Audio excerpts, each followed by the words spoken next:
everyone, today is Thursday, the 21st of February 2019. This is GAP episode 456. I'm Lawrie. Joab is here, and we're going real quick. Oh, yep. Try and get this done real quickly, this show. 1 hour. Do it. 1 hour? Okay. Yep. 15 minutes. 15 minutes. We can do it. Alright, we're done here. We just start the exit now. And we'll yeah. Maybe play finish up by Play the outro music. Play the tunes. Yep. What's happening? Yeah, nothing, I guess. I'm hungover. Went to a game preview yesterday, and then me and Nate, I don't know, drank fucking ages. Drank heaps for fucking ages. Oh my lord. Must have had like fucking 8 or 9 pints in the space of like 3 hours. Right. I don't know. Like, I distinctly remember going up to order another round and leaving. No, like stumbling over the words, like blah, blah, blah, blah. Could yeah, 2 pints. And the dude's like, sure. And that was like not even our second last fucking round. Like, we were gone. That was not responsible service of alcohol. I'll tell you what. Anyway, but yeah, that's about it. Just hanging out, you know, not going on massive overseas trips. Yeah. About that. That's about it. Staying at home and playing games instead. So the people Sounds like he backed it up, eh? Oh yeah, he did. Yeah. That was, you know, the entire game plan was to make sure he stayed awake till 10. The classic jet lag trick. I feel like he had about 2 hours sleep. Yeah, that's what he was saying. Yeah. And over the entire 24-hour flight. Yep. Yeah. Still good. Anyway, so yeah, 24 hours, eh? How are you feeling? You reckon? I'm fine. You slept for fucking 40 hours or some shit. Yeah, on the plane back, so we got a flight from Canada to New York, and then from New York to LA. And on that leg, I slept about 2.5 to 3 hours, and that's about a 5 hour, 55-minute flight. Yep. And then when I got on the LA flight, that's about a 15-hour flight. I slept probably 11 to 12 hours. Like, we had dinner, and then I went to sleep and got up, and there was 3 hours left on the flight. Nice. They served breakfast. I played some games, and that was about it. Yeah, so then last night I set up all that. Yesterday did like a ton of transcribing, and then went to bed at like 11:30 and woke up this morning at about 7. Has Nate not shown you his transcribing trick? Yeah, I've seen it. It seems like too much effort. Too much effort? Like, I've looked at it, what it spits back out at me, and I'm pretty sure I can type quicker than what it would fucking take me to fix up all the editing on that thing. But then you have to actually type it. But there's words there that is just like, they don't make any sense. There's no paragraphing. There's no full stops. Like, none of that stuff. It's just like a wall of text where some of it sort of makes sense. And especially like the ones he was showing me was, we were we were interviewing people from Ubisoft, and like they obviously speak their local language is a bit different to ours. But when they're speaking English, for whatever reason, it was transcribing it and thinking they were French. And so he'd get all these like French words like mixed in between and shit. And it's just like, nah, man, that's Was it not because of their outrageous French accents? Yeah. Or it could have been that people in the background were talking and it picked up on that or something. I'm not sure. Anyway, he showed me that whole thing. And I'm just like, nah, man, I'm good. I'll just write. Like, I can bash out a 20-minute interview in like half an hour or something like that. It's not that hard. Fuck that, man. I hate transcribing so much. I will happily listen and fix words as opposed to fucking banging it all out myself. I hate it. I hate it. But also, like, I don't do all of it all the time. It'll be like, this bit is just like not worth. Yeah. Like, whatever they've said is not worth it. And other times I'll be like, actually, that's a pretty good answer. Because sometimes I'll just zone out and I'll be thinking of like my next question or like something they've already said and trying to remember that for the next question, or just like, sometimes by the time you've done a 30-minute conversation with somebody and there's bits that you want to pull out, you just forget about it sometimes because they've said so much, especially when you've done like 6 of them within the course of a couple of hours, and it's just all muddled up. Like, who told me that? Was it this person? Or Mm. So anyway, transcribing is fun. Woo! Yeah, cool. Well, yeah, I played a game that I can't talk about for a couple of weeks, and that's about it, I guess. Yeah, just sort of been hanging out back here, playing games for our wonderful listeners to describe the games, to explain to them what's good and what's bad. And this week, Right. it's mostly bad. Mostly bad. Mm. Right. Should we start off on the good then? Let's go. I'll talk about Mario and Rabbids quickly. I played this on the plane. It was my plane game. I need a Switch game, and so I'm going to play that. And we've talked about it before. Yep. I think it's really good. A really good take on the XCOM formula. Yep. It's not as like complex, but it does its own things as sort of different to the XCOM games.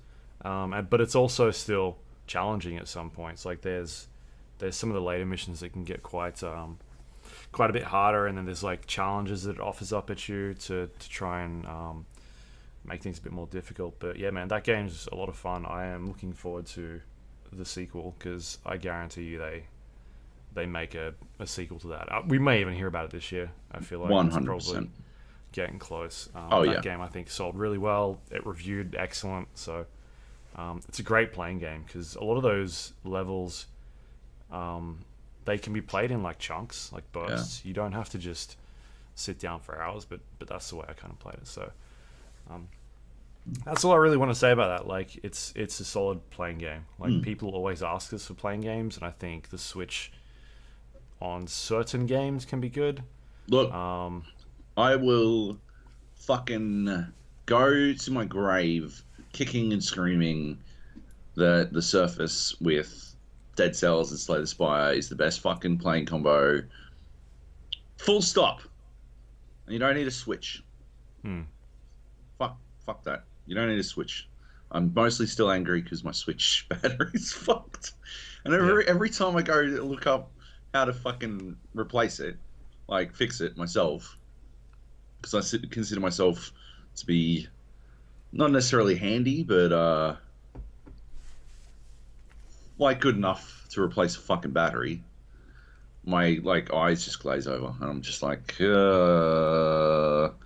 I need this battery, but it has to be a C variant if my Switch model is this. I didn't even fucking realize there were multiple Switch models. It just seemed like it's the fucking same deal. Yeah, and then right. I go down like a rabbit hole, like what if I got a bigger battery, and blah blah blah blah blah, and then I just Can you do that? I don't know. Oh. I don't know shit. I know enough to know that I don't know shit. Yeah, so I just give up and put my Switch back and go back to playing Slay the Spire. Yeah. No, the Rabbids, like the only time I played it was on a plane. It was on planes, so like I've got no interest, to be honest, in playing it outside of the plane. But primo on a plane. Yeah, it's good. All right, should I talk about Six Invitational then? Do it. I went to Canada, Montreal, with Ubisoft, who flew me over as a guest to check out the Six Invitational 2019, which is Rainbow Six Siege esports tournament, like their major tournament of the year. And also during that event, they reveal a lot of the sort of the content for the year and what's coming up. Yep. That people can be excited for. So I went last year, and then had the chance to go this year again, which is cool. Yep. We talked about it a little bit last week. We were following Fnatic, who is the Australian team that made it through to the event. Yep. And they had only played their first game in their group, and they won that game. It was 2-1 against Reciprocity. Yes.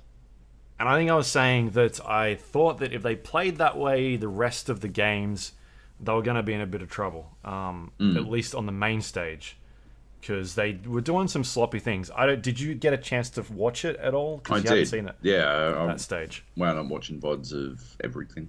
Fuck, I love how good are VODs. Best way to watch anything. Yeah. When I'm watching VODs. I didn't think they were that sloppy in Reciprocity. I just thought they were like Reciprocity created a lot of good pressure. Yeah, I think it was just that whole they were too many occasions where at the end of the match it was just kind of run in and hope they could get the kills, Yeah. as opposed to, and like there was a lot of times where the time would just tick down and they ran out of time. Yeah, that's true. Yeah, So that's what I was saying. They need to tighten up that part. yeah, If they tighten that bit up, they would have been primo going on there the rest of the game. So the next day they played FaZe Clan, who are a big team out of Brazil, yep. Latin America, and That's South America. Brazil's South America. sorry, yeah, same thing. And that was a really good game. I got up for that one, and they yeah, man, they played like their mind out. They picked the first map was Border, Yep. and they've got an excellent Border. I feel like Fnatic, Yeah. they play really well on Border. The second map was Bank, and I don't know, I think I said this last week, I don't like Bank as a spectator map. I think it's terrible. Yeah. You didn't say it last week, I don't think. And I brought this up multiple times to developers. Yeah. that I don't like What's wrong Bank. with it as a spectator? I just think it's so fucking boring. Like, I like the top two sites. I think they're good. Yeah. Good fun to watch. Things happen. The bank vault needs to change. Something needs to change the back vault. I hate the whole concept of it. That's like the number one plant site in the game because it's so easy to defend. Yeah.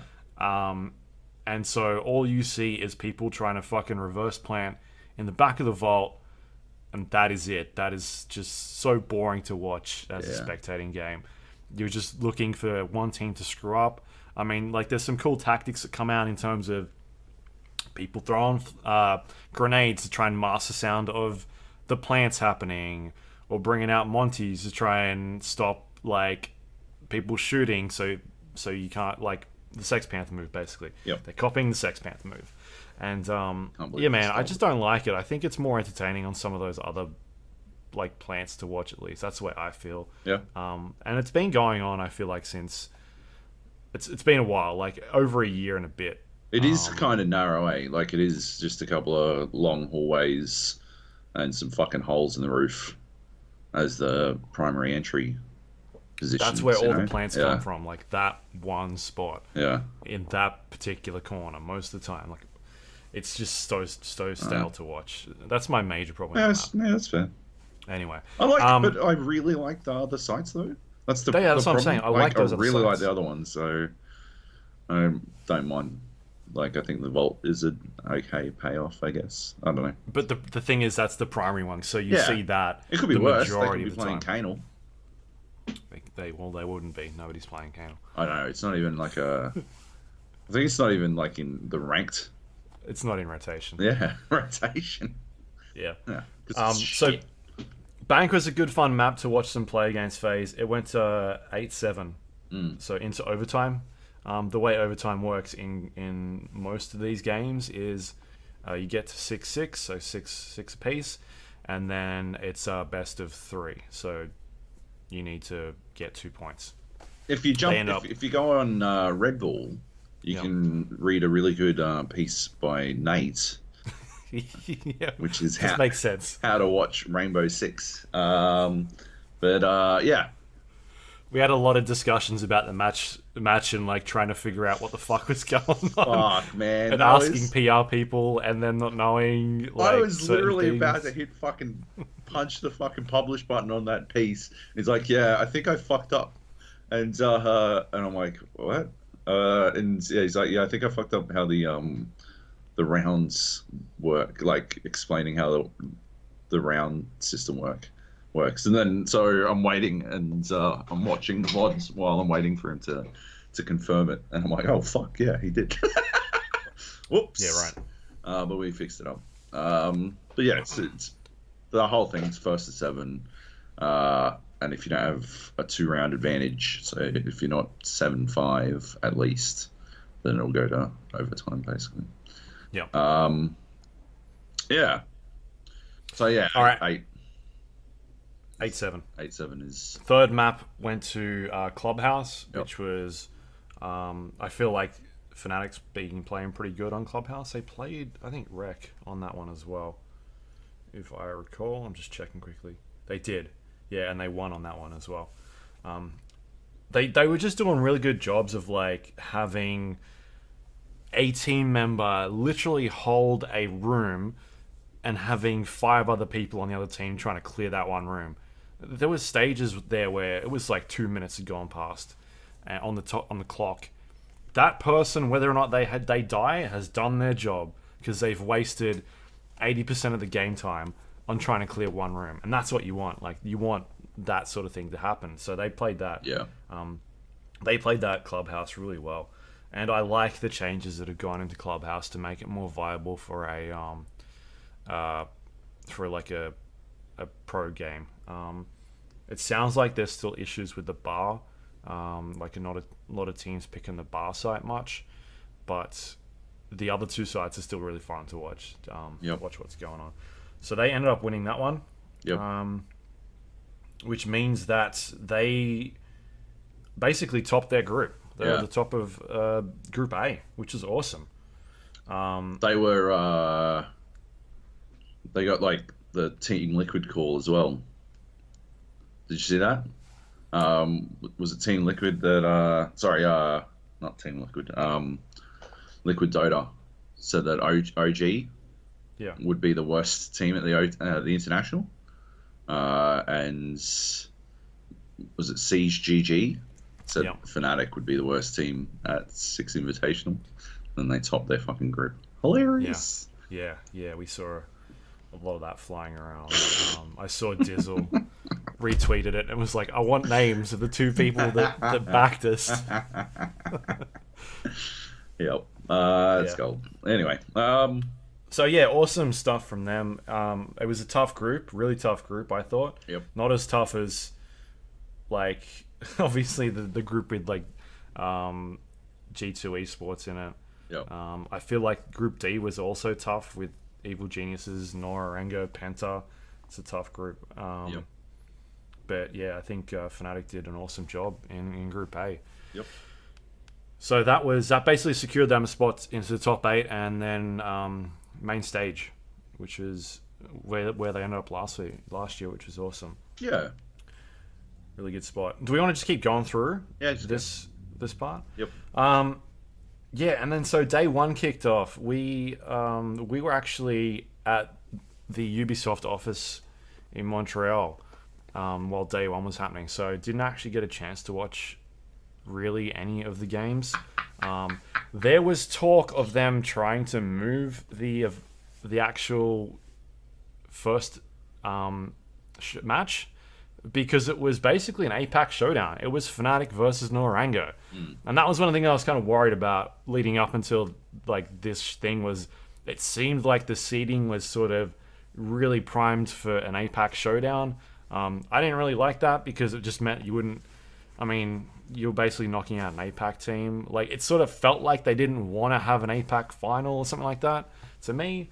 But that's what ended up happening. And so it would have been good to have that game end up being moved to later on in the day. Yeah. Because in its current spot, it meant that the game was being played at like 2 or 3 in the morning in APAC time. So the people that would be watching it, it wouldn't work out as well for them. If they literally just swapped it for the 4th game of the day, it would have been perfect time for people in the time zone of the teams to watch. Like, yeah, that's just dumb. That's just dumb fucking broadcasting. Like, there's nothing, it doesn't impact the competitive integrity to reschedule a match, like to schedule matches in a certain order.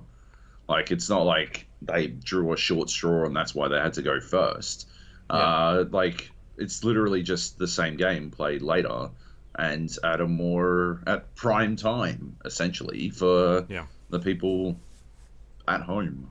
And you want to hear something crazy? That match eventually ended up being the 4th most watched match in the entire competition. Yeah, really? So you think about what it would have ended up being like if it was in a APAC time slot. Yeah, that's dumb. That's super dumb. Yeah, it is dumb. So, yeah, also, I didn't get a chance. I heard that there were 2 preview sessions. Yes. And you went to the one that was scheduled during the APAC teams. They flew you 30 hours around the world and then Yep. made you. Yeah, that's. No, it's good. Whoever Yeah. scheduled this shit, fuck, I hope they do train timetables or something. They probably do actually do train timetables, but for Sydney specifically, and that's why every fucking thing is late all the time. Yeah, anyway. Now. So yeah, APAC versus sorry, not APAC. APAC Showdown, Fnatic versus Norango. Orango's. And did you end up watching this one at all? No. No. Okay. No. So I haven't actually watched it either yet. But it did not go well for Fnatic. Fnatic played bank again. When they pulled that map out, I was like, oh man, like, yeah, it was a close game already on their last showdown. So I thought that it might have been a bad map choice, but ended up going into overtime Yeah. with Norango winning that one 6-8. And yeah, and then next up was Villa, and yeah, Fnatic got destroyed 7-1. Yeah. So I believe that was Norango's map. Tilted. Yeah, it just did not. They didn't do well at all. So they ended up knocking them out of the competition. Which is also dumb. Not a fan of single eliminations in general.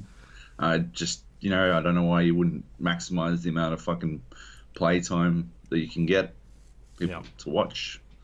But, yeah. I talked to people about that as well. Yeah. I've got some articles going up about it, but yeah, it seems like even the teams wouldn't mind having double elimination. I mean, all the once you make the main watch, stage, it should be double elimination, 1000%. Yeah. I understand that it is complex from a logistical standpoint, Sure. but holy shit, you've come so far, and then you lose it all just because you have an off morning.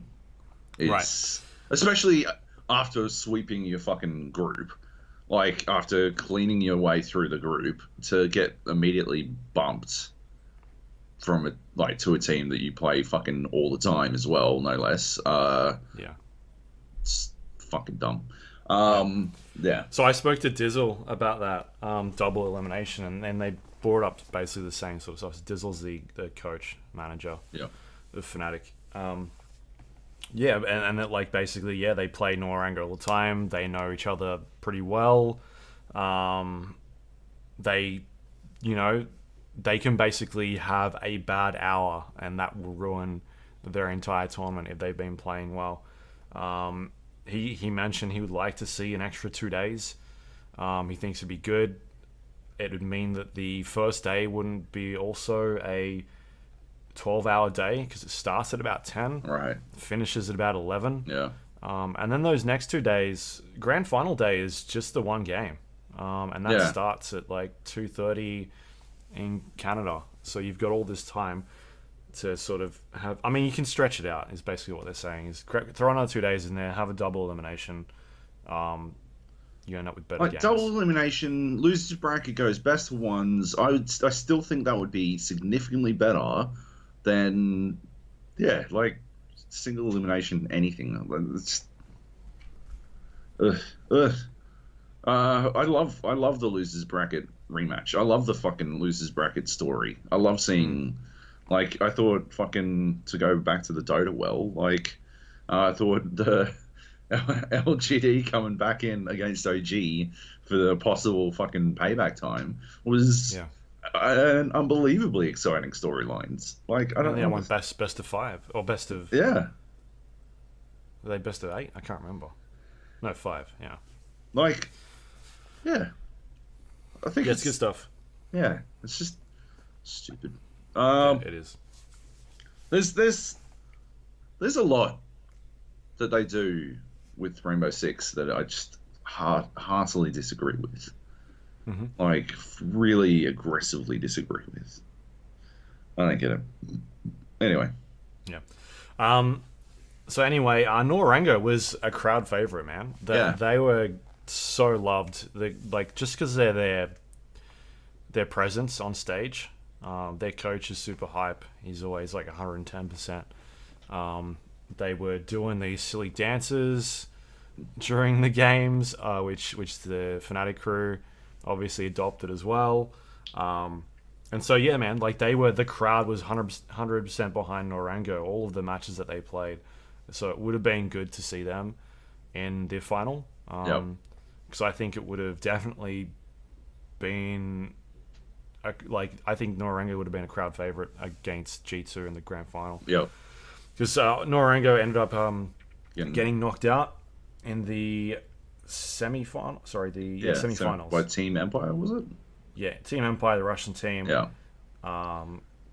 Empire were just playing ridiculously good. So. And they still got swept, right? By G2. Yeah, and then so it was a G2 final, and it was... I mean, going into it, we were all like, G2's going to win this thing for sure. It's just... They're just so dominant the last 2 years, basically. A year and a half. Yeah. G2 is the team that won the last Invitational. They won, the last big major event at Rio. They're either first or second at all the major events. They won the one before that as well when they were still... Who were they? Were they Penta then? Or? They were Penta at the last Invitational. Right, yeah. Yeah. Same team, I think, except for one player. They swapped out. Yeah, they just slam. Yeah. But anyway, the cool story about the final, did you watch this one at all? Yes, I did. Yes. Was fucking awesome, that first map.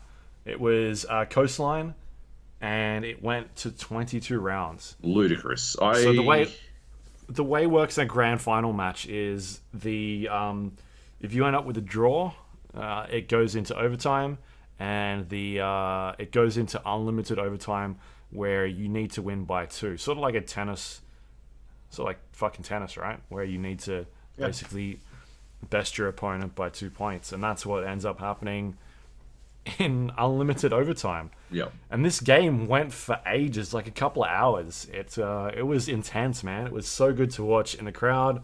Everybody was going off, man. It was just really good, like really good siege play. It was just insane. The level of how close that map was between one another, and I think that was just like the thing that like as soon as that Empire lost that map, they lost the entire match. It would have been so fucking draining. It would have been so draining. Oh my god. Like, yeah, I can imagine tilting after like giving it everything to try and win that one map and then failing. I can imagine tilting after that. Yeah. And then so next up was Border. Yep. G2 won that 7-4, and then Bank was 7-1. Yeah. They just destroyed them on Bank. Yep. So, all in all, like, G2 was just playing ridiculously well, and after that first match, I ended up speaking to the coach immediately after they won.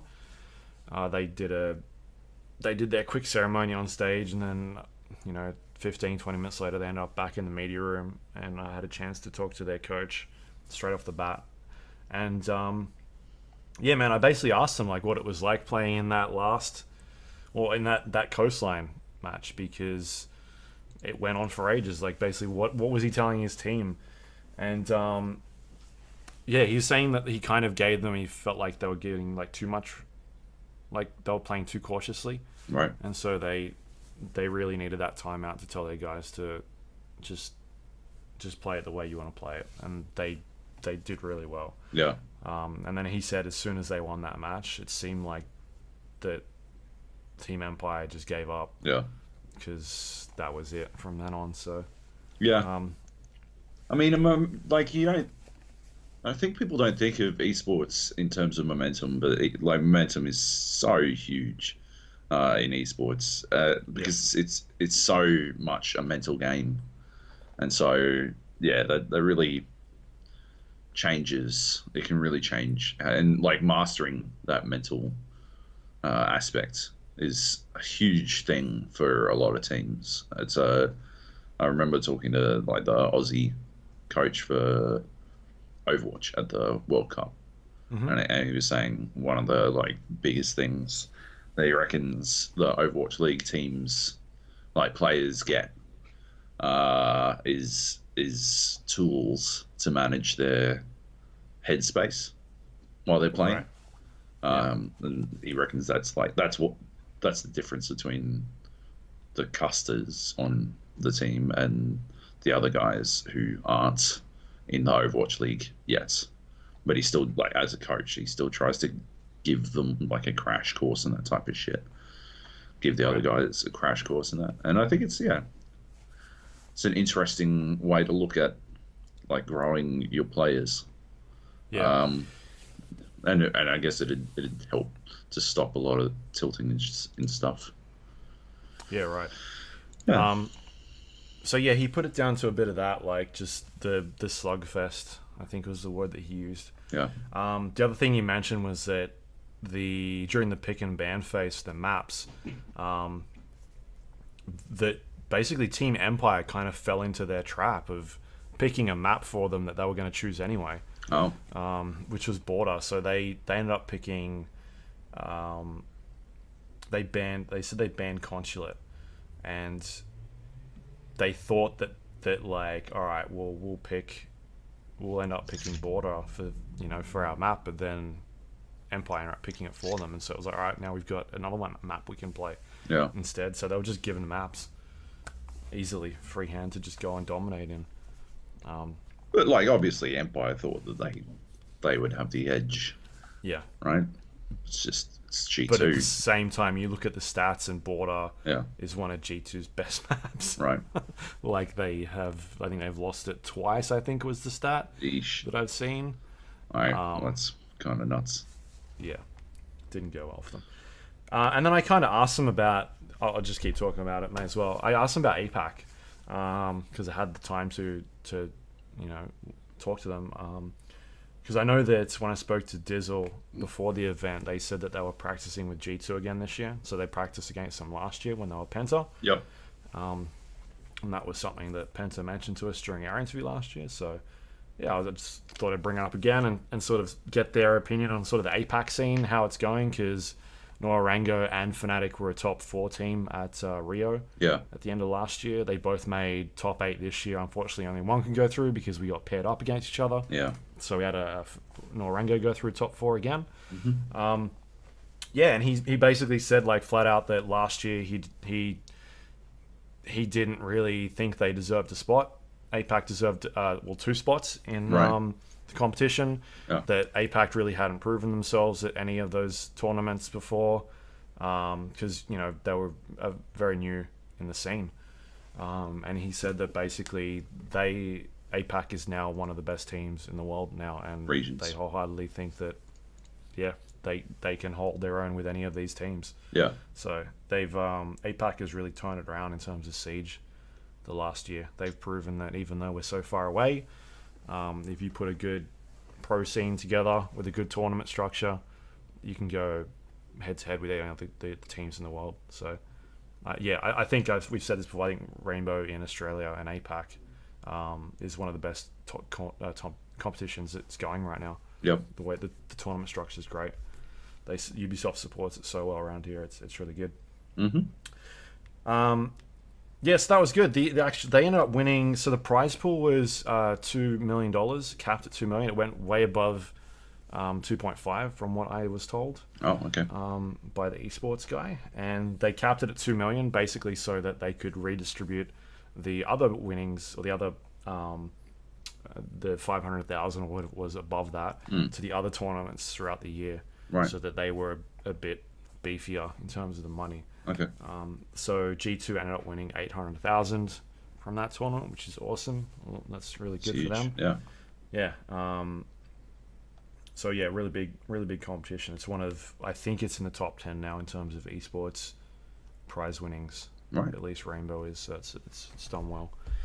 It's a good tournament. I enjoyed it. The layout was a bit different to last year. It was in like a hockey rink, I guess. Sure.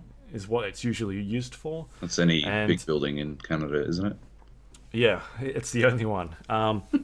Whereas last year was sort of in this circular dome type thing, and the players were sitting in the middle, and everybody was surrounding them. Right. I thought that was really good setup. This year was more or less half a stadium cut in half. Yeah. And they were on like the middle section in the middle of the grounds, and then everybody was up in the stands around them. Sold out event, tons and tons of people there. The Hunger Games cannons were back, which was good. They weren't as loud this year, a bit disappointing in that one, because last year you could really feel it in your chest whenever those things kicked off, and it was a lot of fun. Whereas this year it's like, all right, yeah, cool, it's there, but fucking turn that up a little bit, like just crank it. It needs to be cranked, I feel like. But all the cool effects were in play. You know, when bomb plants were going on, the whole arena would flash. They had awesome stats on the side of the screens when people were dying. You know, their little icon would disappear. You had their kills, deaths, assists on there the entire time. Cool. You had the player cameras in front of them, so you could see their faces and their reactions. Huge, enormous screen above all the players. There was a sort of a wall, a divider separating the players and the crowd, which I thought was a bit unique. The players seemed to really like that, I guess. It meant that to them, they didn't feel like they were really playing in an arena. So the nerves weren't really there for them, because to them, they were just playing in front of a wall, basically. Right. It's pretty weird. Yeah. I'd like to see them sort of do it, have the people out there get reactions, but I don't know if that is, they're trying to maybe counter, like, cheating or some shit like that. I'm not really sure the reasoning behind this giant wall in front of people. But at least you can still see them with the cameras and whatnot, on the big screens and in front of them, so that's cool. I really like the setup. I thought that next year they can probably host it at the same venue and just sell the other half of the arena. Yeah. Just have them in the middle easily. I think there's the place was packed, man. It was really good vibe. Everybody was going for G2 in that last game, like everybody, the entire crowd. But when Norango was on stage, everybody was going for Norango. They just loved Norango guys. Yeah. So awesome. Inside the actual venue, they had same sort of stuff as last year, like all the artwork that was up.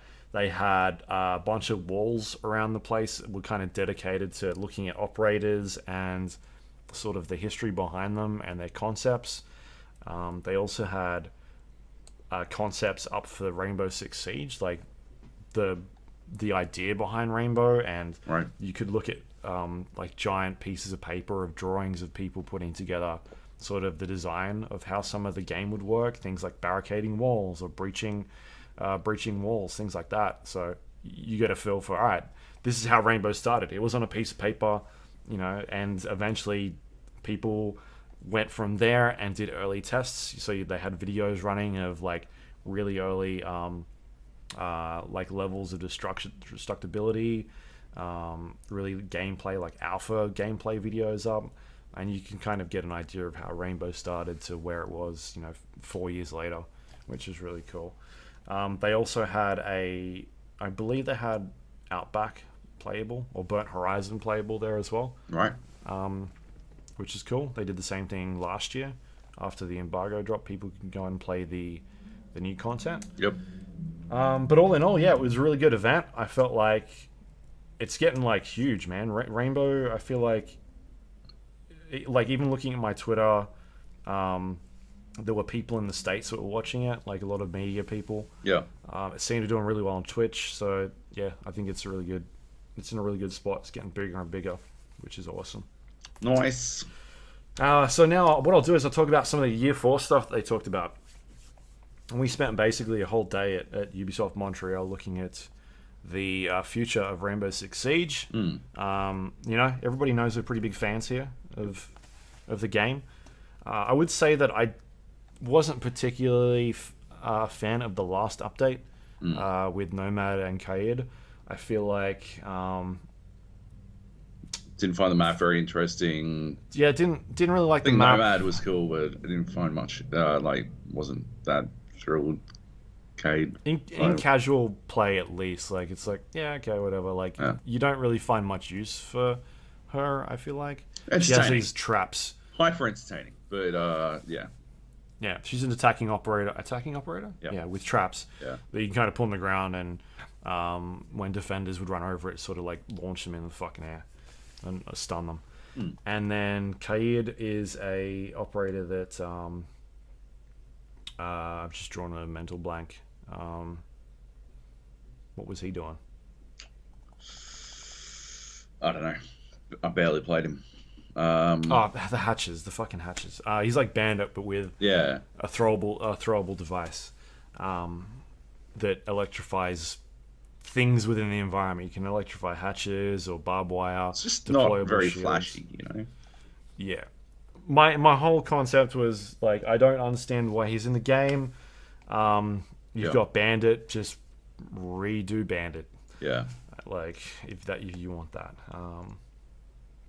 But yeah, I just felt like he was underwhelming. Yeah. So anyway, Anyway, so they talked about year 4. We're getting cafe reworks, and I'll go to my notes here. Did you watch the year 4 panel? No, I watched a VOD, a video of it, but I didn't watch. Oh, well, you've watched bits of it. So it looks like they're going to be expanding the second floor a little bit. Yep.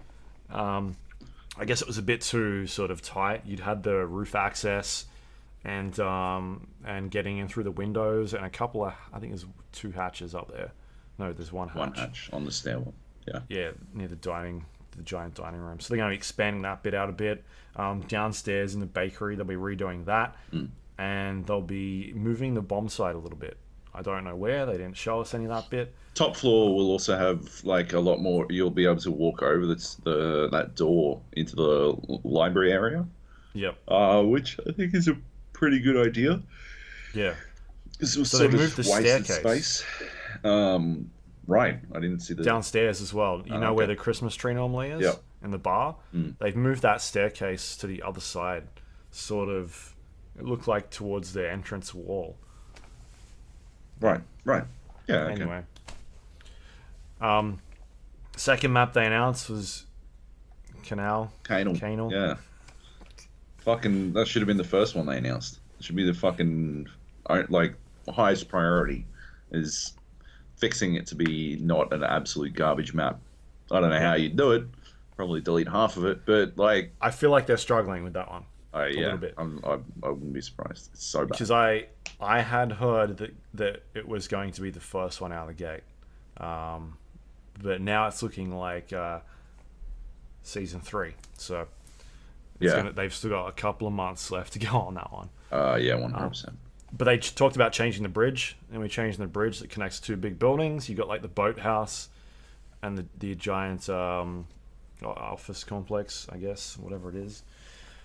And then they'll be reworking a bunch of the choke points to make it less sort of hallway, because it's like not really a lot of places to sort of go. That's not my problem with it. My problem with Canal is that there are fucking 4 billion fucking windows, and anytime you walk out of your fucking spawn point, you gotta check all of them in a fucking heartbeat, lest you get fucking peaked. It drives me fucking bananas. I don't know how the fuck they fix that, because by design, it is a giant fucking map, and they like, unless they close most of the fucking windows forever, but then that's a bit claustrophobic, isn't it? So I don't know. I don't think they can fix it. Right. Third map is Theme Park. This is one of the DLC maps, and they'll be changing the layout sort of near the trains. They'll be making that less congested. A couple of the other rooms will be getting changes, and the lighting.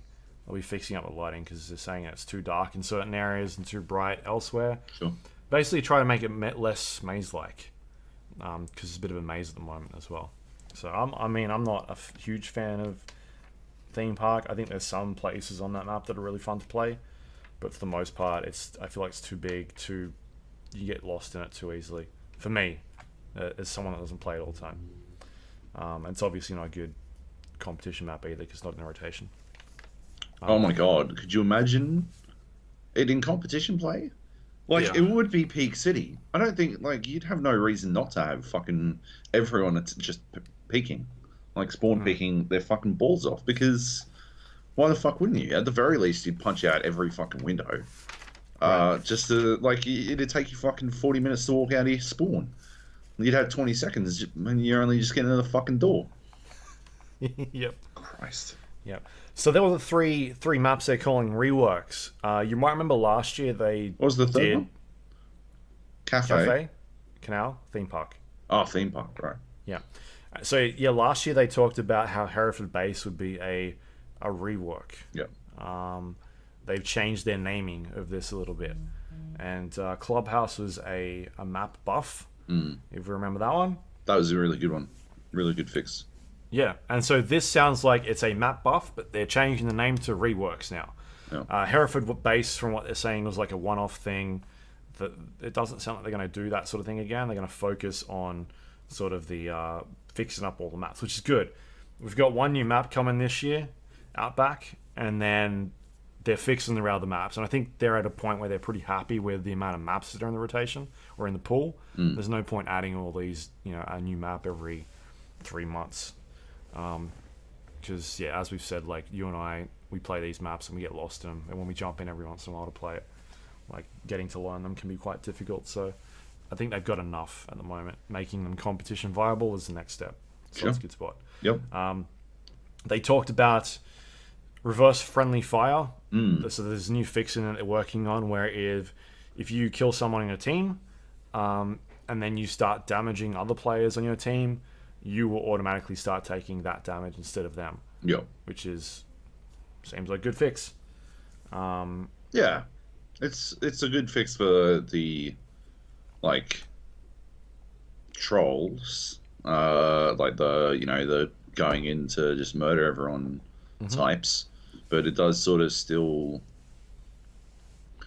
fuck the solo person who gets lumped in with a 4-stack, or all being fuckheads, because they can just, the 4-stack can team kill with that, like, with impunity still, I mean, I wonder how that works, right? If it's going to if it just detects, like, all right, this person's getting team kill all the time, and so the damage automatically just goes straight off of them. They should do, like, what I reckon they should do is put reverse friendly fire on for the first, like, 30 seconds of any map.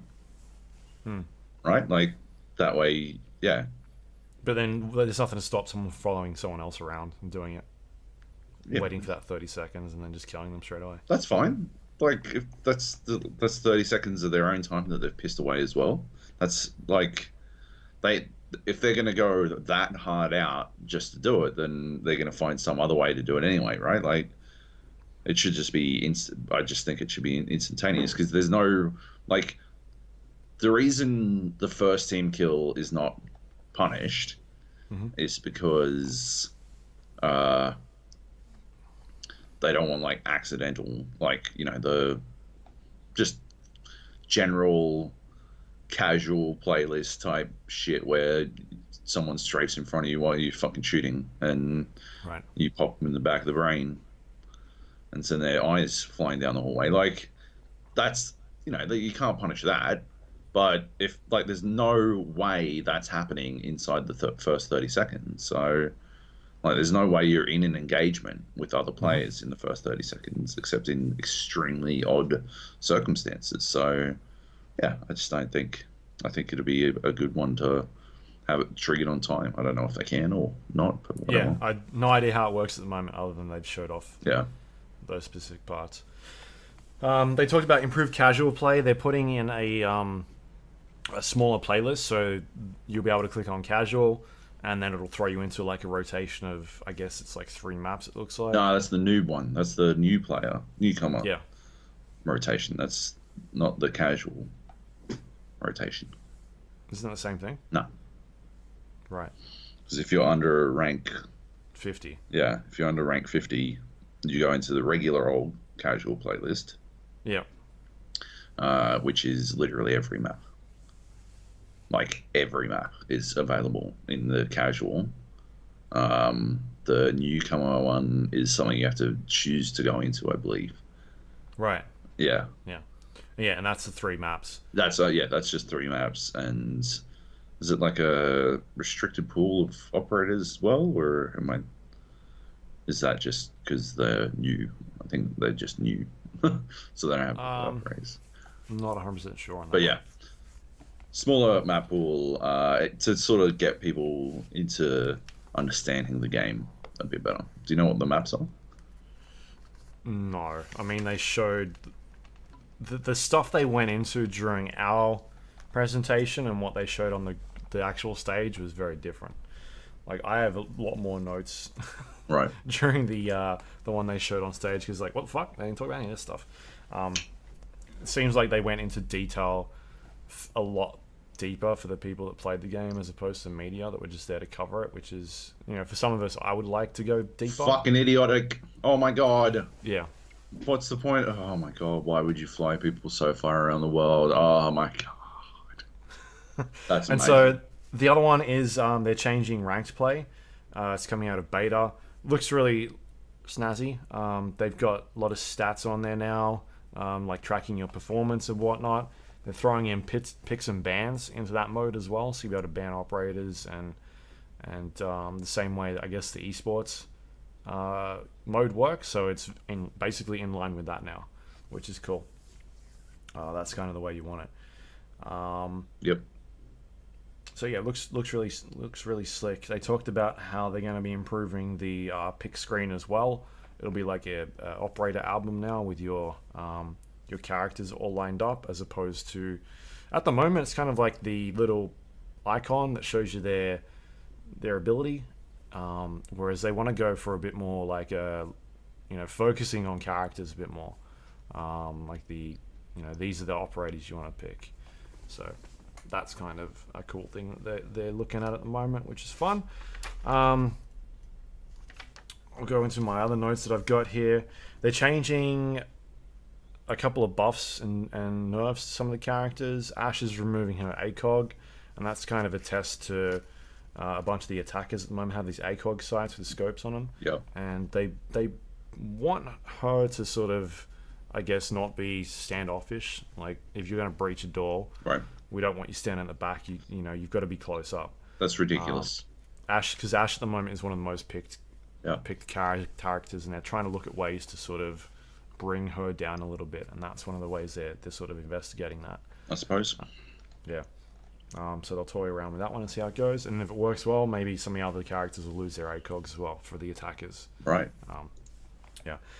Glaz getting a change. Glaz is at the moment able to throw down smokes, and with his IR scope, use his thermal to look at people through smokes and shoot them, which means that he's a walking sniper rifle man with being able to clear out rooms. Yep. They don't really want him to play that way. They want him to be a sniper rifle person. Yep. So sort of sits back.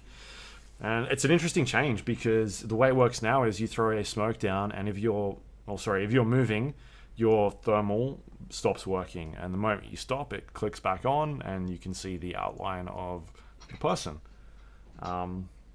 Which means that you need to either be pushing and not using that thermal scope, or sitting back and just sitting behind the smoke, which is, I guess, the way they want him designed to be played. They don't want him pushing into rooms and clearing it out. Yeah. So I think it's an interesting change. Might nerf him too much for pro play. I think it's gonna render him unpicked. Yeah. The interesting thing Dizzle was saying was that it depends on how much they change it, and I didn't get a chance to really look at the video too much, but he was saying that if they end up still having him to be able to see the terrain, so see the objects in the environment, which is the way it works now, then it's not that big of a nerf for them, because they don't need to know where people are. They just need to be able to navigate the terrain to tell where they're going for Glaz. What? Yeah. I don't understand. So normally when you throw smoke down, it hinders your sight. You can't see anything in the room. I understand the function of smoke. I don't understand how they use Glaz to... Glaz could still be able to maneuver a room and be able to still see doors and still be able to know that maybe someone's there and still shoot at doors and whatnot. Do they not know these fucking maps? Yeah, but not if there's giant smoke in the fucking room and you're It's trying to walk fucking... around. It's the same fucking map. It's just a bit smoky. Like... Yeah. Shouldn't they be doing some fucking Karate Kid shit and playing this game fucking blindfold and whatnot? Like, what the fuck? God damn. Yeah. So they were the... Legion's getting a bit of nerf. He'll be doing half the amount of tick rate damage now. Ludicrous. It seems like they're okay with that. Like, Legion's more about slowing people down and being aware of people being there, as opposed to damaging them. So it seems like that's not a huge change for him. I'm trying to think what else there was. I think it was just those ones that I could tell. Anyway, the other change is the global shields are being redesigned. They're going to be having glass slits in them now, so you'll be able to place them and actually hide behind them and see if someone's on the other side or coming towards you, and actually use them, as like be able to put them in a doorway and tell if someone else is coming into the room. You can't shoot through the glass slits. It's impenetrable, sort of the same way that mirror works, like mirrors worked. They're not huge slits. They're kind of angular in certain spots, so you can't see through the entire thing. It's only certain sections you can see through. But it's an interesting design. We'll see how, that sort of changes up the gadget selection on some of those operators, whether or not they decide to take shields now. Because at the moment, it's not something that's used a lot, the shields at least. They're kind of, sometimes you see them paired with Bandit every once in a while, but otherwise, shields aren't really there that much. So interesting change, which is really unique. Lean spamming, they're going to be fixing that. At the moment, you can kind of just toggle your leaning. Yeah, how are they going to fix that? It looks ridiculous. Now there's going to be animations in it where they slow down the animation now when you're looking at the person. So you'll still be moving quickly. How does Fnatic feel about that? All pros lean like their fucking SoundCloud Rabbids. Like, they love that shit. I don't understand. Like, I assume the pros are in panic mode. Yeah, but it's like it's not slowing you down on your end. It's the way it's rendering for the in-game, the way it looks. Because at the moment, it's just all over the fucking shop. Yeah, okay. Yeah, they're just fixing that up. Okay. They talked about esports a little bit, 4 major events. Yeah. They're going to APAC this time, which is really cool. Nice. Probably be I'd say somewhere in Japan, my guess. I asked them about Australia, and they said, we'd definitely love to come down there. They think that what IEM is doing down here is really good. And they'd be more than happy to try and tee something up at some stage. So, maybe the year after we'll see what kind of happens there. But I think that was really. So what you're saying is I need to get to a major this year. Yeah. While it's in Japan. Yeah, it sounds like I just want to go to Japan. Yeah. What else have they got? I guess I can talk about. Oh, there's some more notes here. Oh, they've got a dedicated team for balancing now. That's basically their job. They've changed Lion. Yeah. Remember, they've been just fucking around with Lion for a while. Yep. When he first came out, you pop your ability, and he would see everybody through a wall if they moved for a certain amount of time. Yep. And you could shoot people through walls and whatnot. They've toned him back. Like, they've tried to fix him, and they've gotten to a spot now where the next update will be there'll be no more silhouettes. You'll just see like the ping indicators, little blips, and they'll sort of pulsate. So you'll still get an idea that somebody's around in that area. You just won't know exactly where they are. You won't be able to see where their head is. I saw an example of it, and I think they might have gone a bit too far with it. Like, they've sort of nerfed him into oblivion. There's no fucking point in taking him now. Yeah, I didn't get a chance to use him. Like, well, obviously I haven't either, but yeah, it just. I think it seemed like it was worse than fucking Cav's stuff. Like, well, I guess Cav has to earn her thing, right? Yeah. Yeah. But yeah, I don't know. Capital was the other one they changed as well. They changed his fire propagation. So now when you shoot an area, it's actually going to propagate to the other parts of the location. So you don't necessarily have to shoot it on the fucking ground. Right. Like, if you shoot it up high somewhere, it'll start going onto the floor and whatnot. And it'll force people out of that area. Really good change. Probably see him be picked up a lot more, especially in maybe casual. I feel like you might see him a bit more. Yeah. Mute, a bit of a buff for him. Huge, I thought. Yeah, so the way Mute works now is you'll get an indication on the ground when you're actually buffed by him. So your other team members will get a blue Mute jammer symbol on your screen when you're in radius of the Mute jammer. And for Dokkaebi, her phone hack will now, if you call somebody and your phone is being rung, Yep. you can walk into the space of the mute jammer and it'll hang up the phone call. Yep. Which is a buff to mute again. Also blocks Lion as well. Yep. Now, if you're standing in range when she triggers the phone, it doesn't go off at all. The phone auto turns off after 17 seconds. Yeah, 18 seconds. 18 seconds, right? Like, yeah, that's good Some stuff. good changes because she's used quite a bit. She's just annoying, in my opinion. Because she's also got that ability to steal people's cameras Yeah. as well. So there's two sort of things she can do. Yep. Yeah. And then the other thing we saw was Burnt Horizon. I can't believe it's taken you a fucking hour. get Like, to you this. have buried the fucking lead so fucking hard on this one. Jiminy Jillikers. They had a lot to talk about. Burnt Horizon is new Australian content.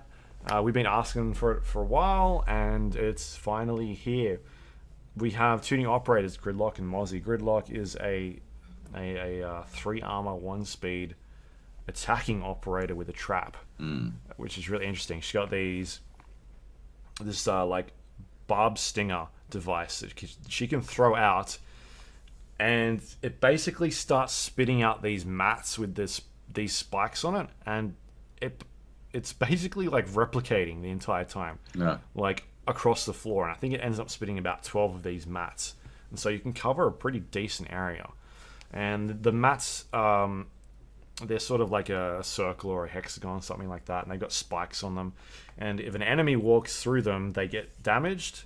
They take they also slow down, so they can't move through them very quickly. And they are extremely noticeable. You can see them when you are getting up close to them. They're not like a Legion mine where they're completely invisible or anything like that. You can see these motherfuckers out, spread out throughout the ground. And the idea is to kind of, I guess, put these things in hallways or around bomb sites when you take them.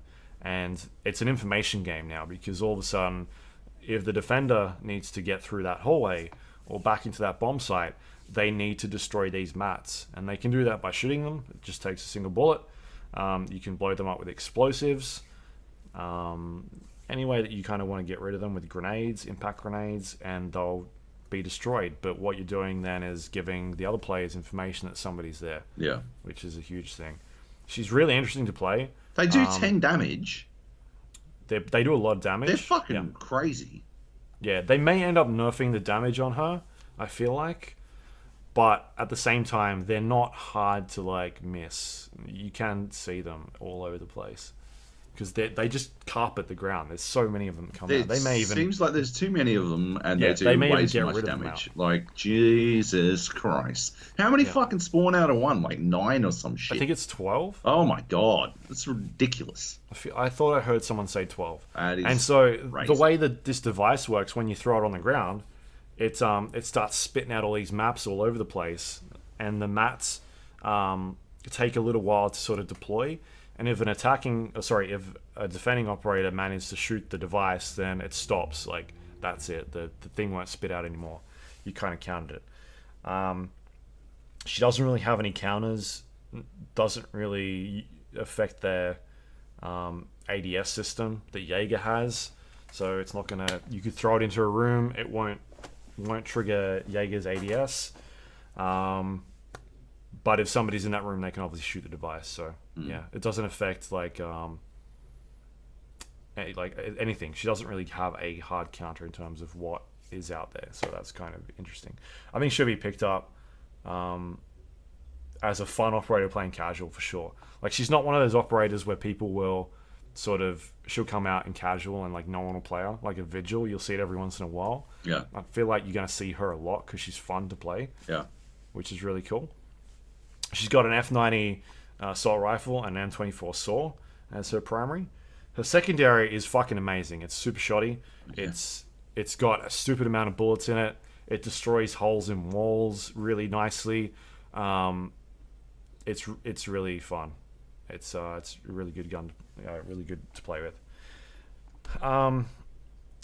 The secondary defender, the other defender is Mozzie.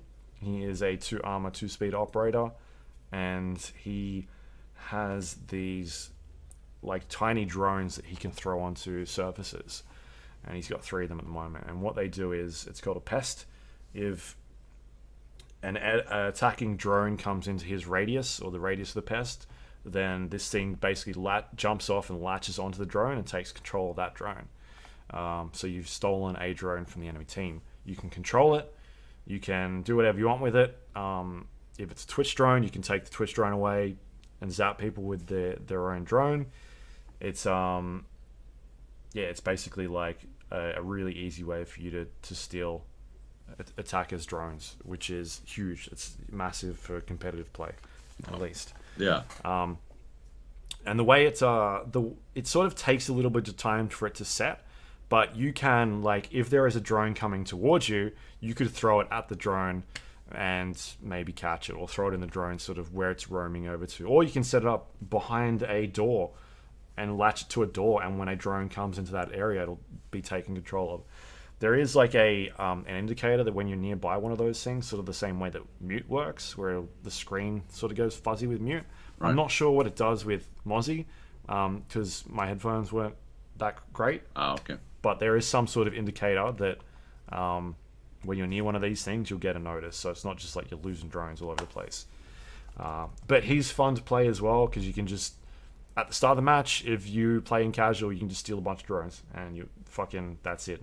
It's going to be massive in pro play, at least, because the other team gets 10 drones by default. If you can steal 3 of those, that's huge. Yeah. It's a lot. Yeah. So he's me coming out of that play session, I was like, he's going to be picked a lot. And then eventually, after talking to the pros, they were like, yeah, he's like top tier. He's a top tier pick. There's also the fact that, like, just if there is an indicator, right, you can put it near a spot, and it'll effectively deny drone entry. If they can hear it when they're coming in close contact to it, then they'll be like, okay, well, I can't go through that fucking door because I'll lose my fucking drone. Like, there's some good mind games shit there. Like, that's pretty cool. You can also, if you've got a mute jammer down and you disable a drone, you can then throw your pest onto the radius and take the drone. So that's cool as well, while it's disabled. So there's some cool interactions with other operators that are kind of going on there, which is fun. He's got a P10 and a Commando 9, and also a Super Shotty. So really good guns. I think, man, I think they're really good operators. 2 really good, like, that we're going to see a lot in not only pro, but in casual play, because they're fun to play in casual. Yeah. Really fun. Especially like I like playing trap people. I like Legion. Legion's like one of my mains at the moment. And having someone with traps that is an offensive operator is really interesting. Like, I liked the idea of Nomad, but in execution, it's just kind of like, it's like you need to be there when her trap goes off. And you've got to kind of put them in the right spots. I just didn't really like it that much. Yeah. But Gridlock seems really fun. Yep. Just like throwing all this shit everywhere and watching people trying to walk upstairs while they're like, I don't know what to do here. Like, we were playing at one stage, and I could talk about it. We were I was shooting some dude, and he's on the stairs, and I just started throwing these things upstairs and like over the top of the railings, and you could hear them like going like just, and you can walk through them. So like, yep, fair enough. Come get me, bro. Let's see what's going on. Yeah. Speaking of things that happen while you're playing, I heard Nate stole a couple of drones, only to have one of your one of your teammates murder all the drones he stole. Yeah, I had that happen a couple times to me as well. Yeah, he was really good at shooting drones. Yeah. And so the way that works is when you steal a drone, the other team doesn't know that the drone is stolen. The only way they can tell is by like the light on the drone changes to blue as opposed to red. Yeah.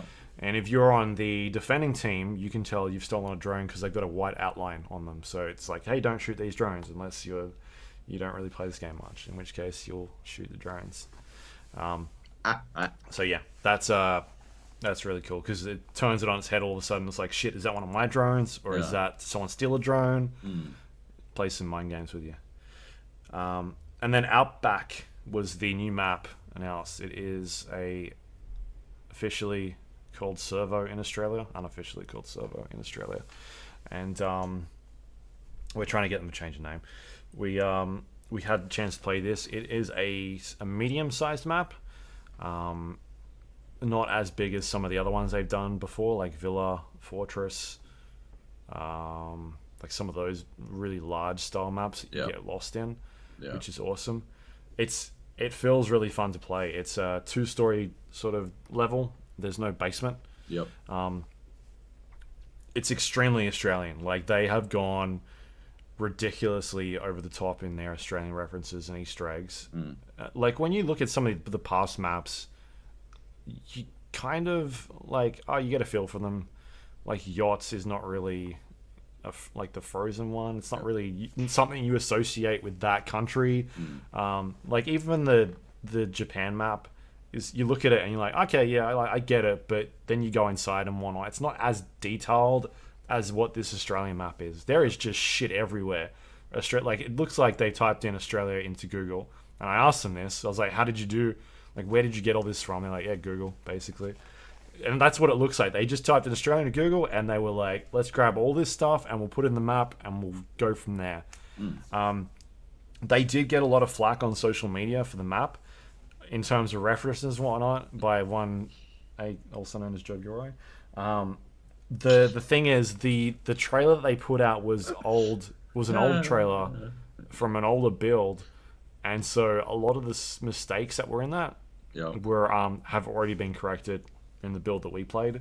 There were still a couple of things in there that weren't right, but for the most part, it's all good. The cars are all right-hand drive cars.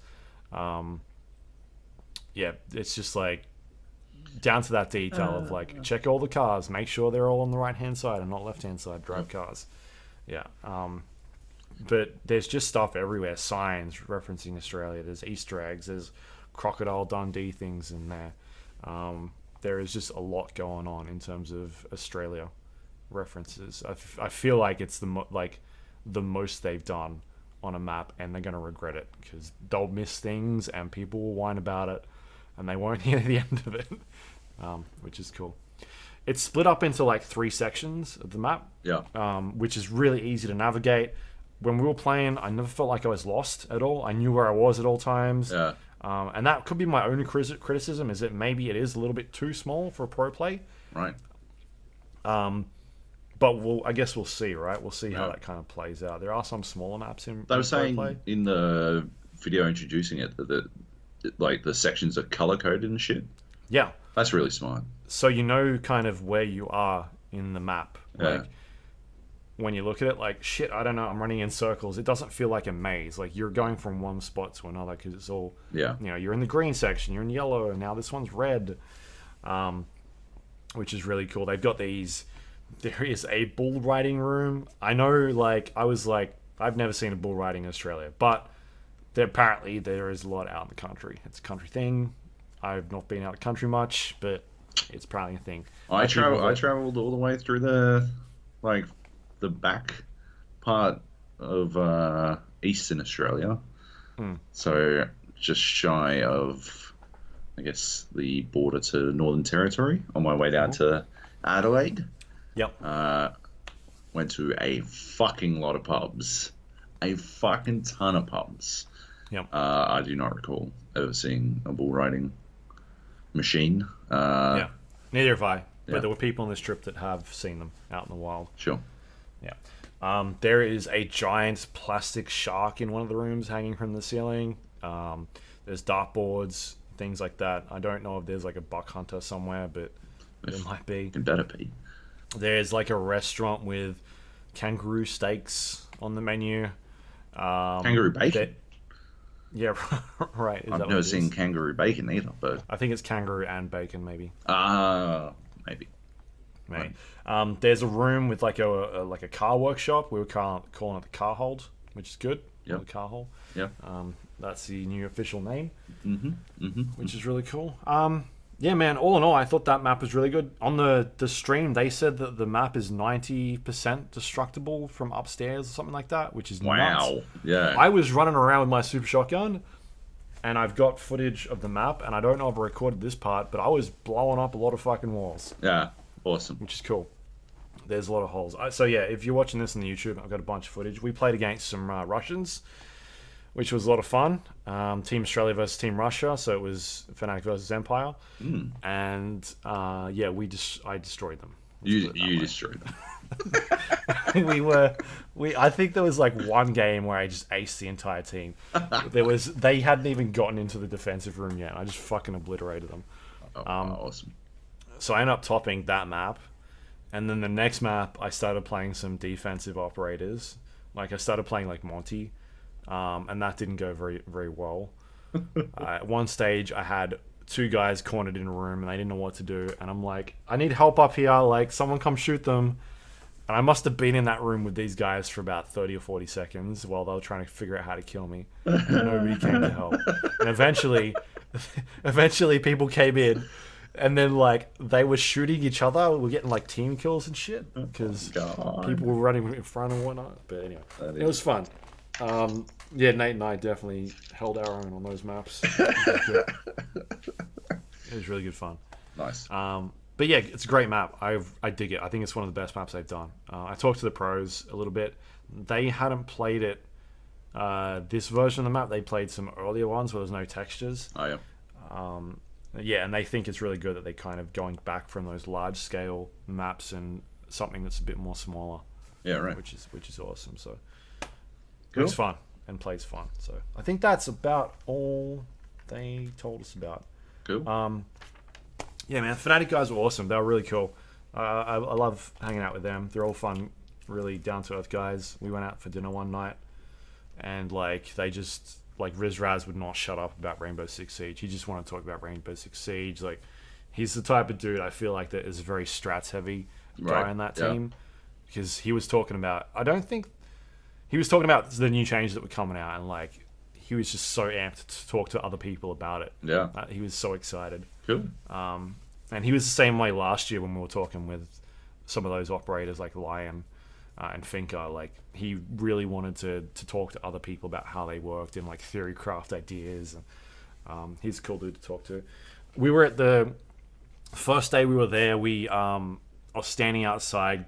We just gotten there, and some of the guys from Fnatic were grabbing some food, just walking the hallways and whatnot. And Lusty was talking to one of the Ubisoft guys, and I was standing next to him, and I see this kid walk up behind Lusty. He's probably about, I don't know, 10 or 12 years old.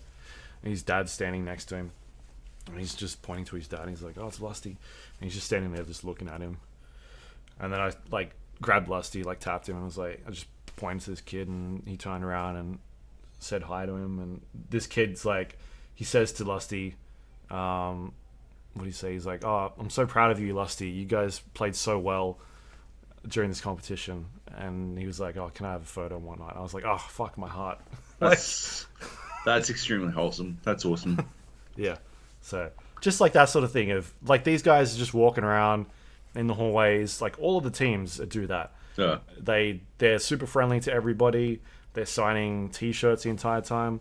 We had a media room, which was really good this year because they had the games up on the screen, like screens all over the place. It's usually a sports bar, but they turned it into a media room. Awesome. All the teams were hanging out in there. Fnatic and Norenga are extremely close. They are very good friends. They play with each other all the time. They scrim and practice together. After Norenga lost that day, like they came into the media room, everybody was cheering them and clapping them.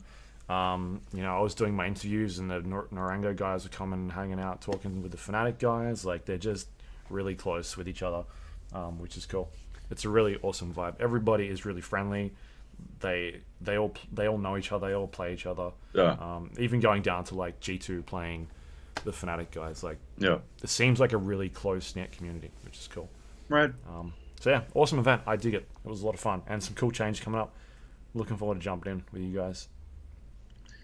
Sweet. Well, yeah, I'm very much looking forward to playing it. I will be doing, I think, I think they're doing an event. They were supposed to do one last week, but Mm-hmm. they had to push it back.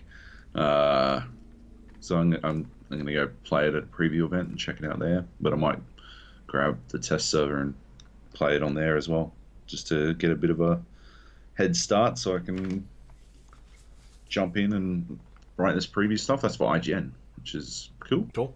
Yeah. Um, yeah, I'm extremely excited. I've been just hoovering up all the information that came out. It looks like an awesome year, like a really exciting year. They're doing so much for playability to get people in on the ground. I don't know. I've talked about it a lot before. This idea that I truly believe that the general play experience should be as close as humanly possible to what you do in competitive play. Right. I honestly believe that those two things should be as close as possible for maximum viewability, and that games that don't do that tend to struggle with viewership because you're not. There's an educational aspect that doesn't exist. If you're watching, for example, Battlefield as a 5v5 game, yeah, it's not a thing. That's not the general gameplay experience. So, or PUBG, like, is one of those things where their competitive scene is completely different to the way it plays normally. Yeah, I just don't think that's a good way to go about shit. But anyway, sounds like you had a lot of fun. Sorry, just to go on that, they dropped the price. They changed the pricing structure as well. I don't know if you saw that. I think I need a fucking Anthem chart to work out how the fuck it works now. Like, it doesn't matter for us, but I think it's like $20 US for the base game. Right. Okay. And what they've done now is they've tiered the operators. So depending on how old the operators are, it costs a certain amount of renown. So the older operators will be very cheap, whereas the newer ones are a bit more. Renown is the in-game currency you earn to unlock operators. Yeah, right. Okay. There's no more like, remember that starter edition? It was kind of like you'll get 5 of these operators, and then you got to unlock these other ones. That's like no more. It's just all the operators from that first year unlocked, and then from then on things sort of tier a bit. And then there's other versions of the game you can buy, like the Ultimate Edition, which is a bit more expensive and unlocks certain year content. And all starter editions are getting upgraded, right, to just regular edition. Yeah. And it's all being moved into this one sort of thing, which is cool. It's a good buy-in price, I feel like. I feel like 1 year they will go free to play, but it's a while off. I think it's making too much money as it is. That game, it's always I think it's still in the top. Well, there was something that came out while we were over there. It was in the Australian charts again. It was number 1. Yeah, really. In the Australian digital charts. That's for awesome. For that week. That's sick. Like, games don't do that. GTA does that. Yeah, true. Yeah. Cool. All right. Should we talk about other games? Yeah. So much for a short podcast, Luke. 15 minutes. Let's go. 15 minutes. We've got negative 70 left. I'll just cut it. I'll trim it. I'll speed it up. Yep. Cut out all the breaks. It's a good plan. And I'll dump it into YouTube. What else we got? Weedcraft. Why is this on the list? Did you play it some more? No. I think you put it on there. I certainly didn't. You left it on I only the had Apex Legends on there. All right, that's good. Dota 2 Autochess. I've been playing Dota, Luke. Fair enough. You've been playing Sniper? No, you don't pick Sniper. Hunter's shit. Dota 2 Autochess is absolute lunacy. It is the fucking stupidest shit I've ever encountered in my entire life, and I play it endlessly. I cannot understand how this. So this is a custom map for Dota 2. You play it by going into the arcade in Dota.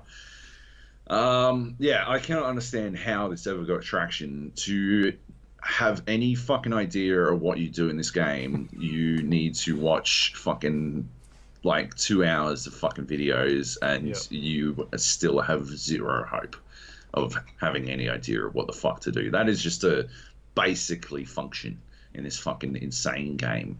It is trending. It's I believe it has more players than Dota 2 at the moment. More people are playing Dota 2 Autochess than are playing Dota 2. It is crazy popular. Valve is apparently looking into acquiring the team and making this into a real thing, which could only help, because it is the least user-friendly game to ever exist. Makes sense that it's in Dota, obviously, because, you know, to have any hope at knowing what the fuck you're doing in Dota, you need fucking 800 hours of experience. The same is very much true in Autochess. It took me forever just to, like, my first game, I'd already watched 2 hours of video of people playing it and, like, explaining basic concepts and shit. And my first game, I couldn't work out how to fucking pick up characters. You can't, like, drag and drop shit. You have to press Q to activate the grab ability of your little courier. To activate the grab ability to grab them off the fucking board. I should probably explain the game first, right? Dota 2 Autochess chess, right? has fucking nothing to do with chess, except for it being played on an 8x8 grid. There is literally nothing to do with chess. They call everything chess. Like, it's like, it's that fucking Sacha Baron Cohen movie where everything is Aladdin. Like, you know, it means yes and no and the dictator, right? Like, chess is just this fucking word that they, like, use for everything. Like, it's just like, these are your chesses, and if you want to level up your chesses, you need to chess. And you're like, oh, that makes perfectly, you know, fine chess. Now I understand. It's never been so clear in all my chess. Like, it's just fucking lunacy. So 8x8 grid, and you buy these characters and you put them on the board, and then they fight. They do the fighting. You don't actually. It's all strategy on your end. You just pick them and drop them, and that's it. It's semi-random. You've got like a pool of chesses, and they're all based on Dota 2 heroes, so you can buy Axe or Sniper or, I don't know, Drow Ranger or something. I don't fucking know. Don't pretend you don't know. You've watched plenty of Dota. I don't remember fucking names of shit. Earthshaker. I don't think he can be Earthshaker. There's no Earthshaker. Yeah, and there's no Phantom Lancer. Those are the two that I actually know. Anyway, so you pick, like, fucking these things. At the start of every round, you're presented with five of these pieces and you can pick and you can buy them. You've got like 1 gold and you get another gold. You get 5 gold every round. There's like this entire economy system that you have to fucking manage and all this kind of stuff. Just to, you know, add extra layers of complexity to this already insanely complex game.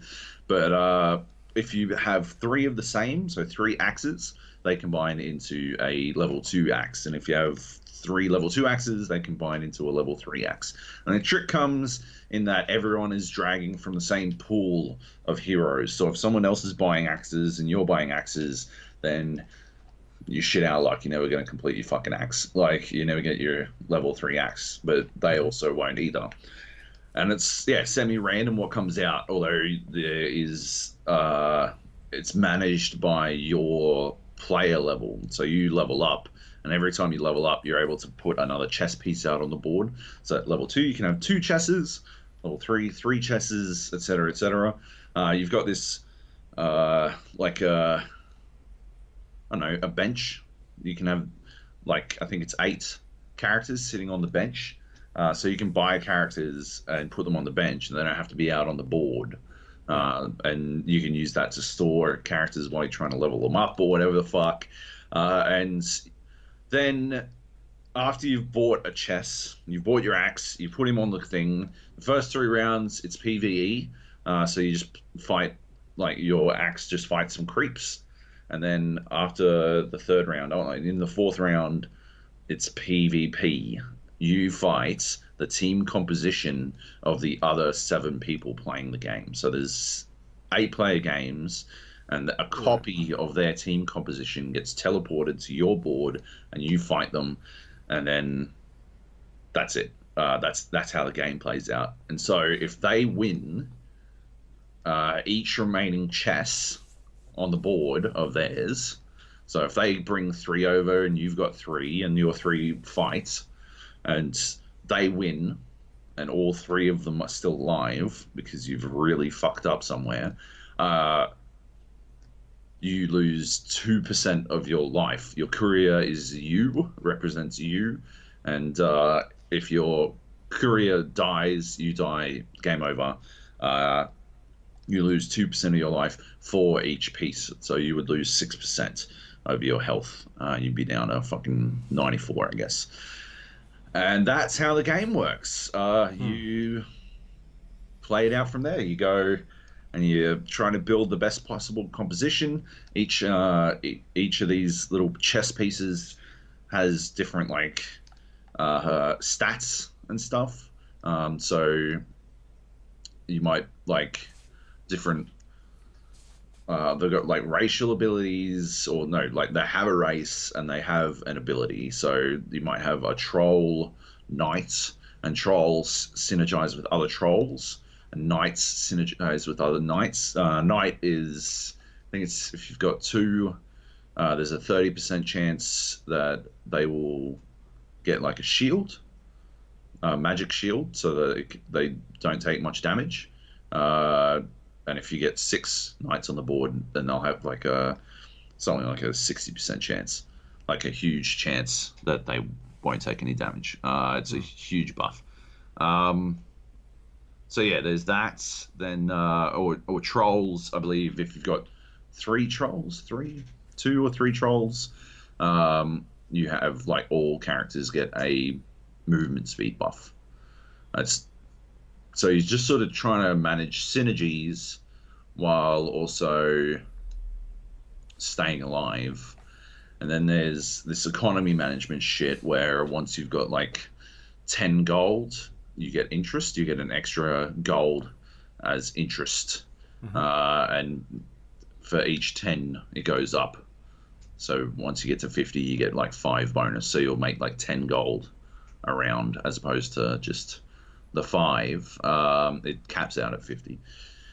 There's like streak bonuses, so if you're losing a lot, you get a streak bonus, so you get a bit of extra gold. If you win a lot, you get a streak bonus, you get extra gold. If you do neither, if you win some and lose some, then you don't get any extra gold. So it's one of those things where you have to like fucking make sure you're either winning or losing, because doing one and then the other is going to fuck your economy, or it's just going to put you behind where other people are.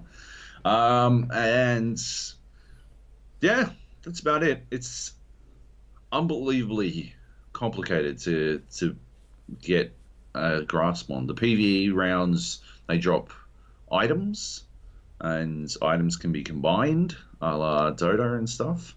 So you can build new ones, but what's dropped is random, so it's not like you get to choose, so you can't really build towards anything in particular. Shit just happens. So that's tricky. Yeah. I don't know. Right. It's just weird, but extremely compelling. I do sort of wonder if I'm in like a Stockholm syndrome situation where now that I've spent all this time trying to work out how the fuck to play it, I'm like, yeah, well, I've come this far. I may as well keep going until I win a game. I still haven't won a game. I came second, and I should have won, but I fucked it up. How long are the games? Ages. Longer than a Dota match? No, well, like 30 to 40 minutes. So yeah, longer than some. Yeah, like fuck, man. This game is taking over the world though. Like, it is Yeah. crazy how popular it is. I think as I was leaving, it was becoming a thing. Yeah, Like, I was starting to read about it, yeah, to the point where it was like, alone, it's like fourth on the list in the most Steam played games. yeah. Yeah. Does it seem like, do you know how long it's been out? Does it seem polished, or it's kind of just like a No, it's beta one? oh, It's rough as shit. it is rough as fuck. The people who made it clearly hate everyone. They fucking hate everyone. They must to have created a game in the way that they have, because it is the least user-friendly experience I've ever had in my entire life. It is so fucking rough. But yeah, it's like, it definitely functions well. It does everything it's supposed to. It's just, it's tough, man. Like, yeah, like I wasn't kidding. Like, when you're trying to put a fucking unit down, you activate your picking up ability, and then you click on what you want to pick up, and then you put it down, and then if you're trying to combine three things from your fucking list from your bench, you've got to like do it three times. But every round, you've only got 30 seconds to buy new chesses. You only got 30 seconds, so you're like fucking. It winds up being this fucking hectic fucking APM shit, because like, oh shit, I gotta fucking do all this clicking off, fuck. And yeah, you like can, yeah, it's difficult. And if you hit like the wrong button by accident, you'll put a fucking chess away, and you'll go into the next battle down of chess and all this kind of shit.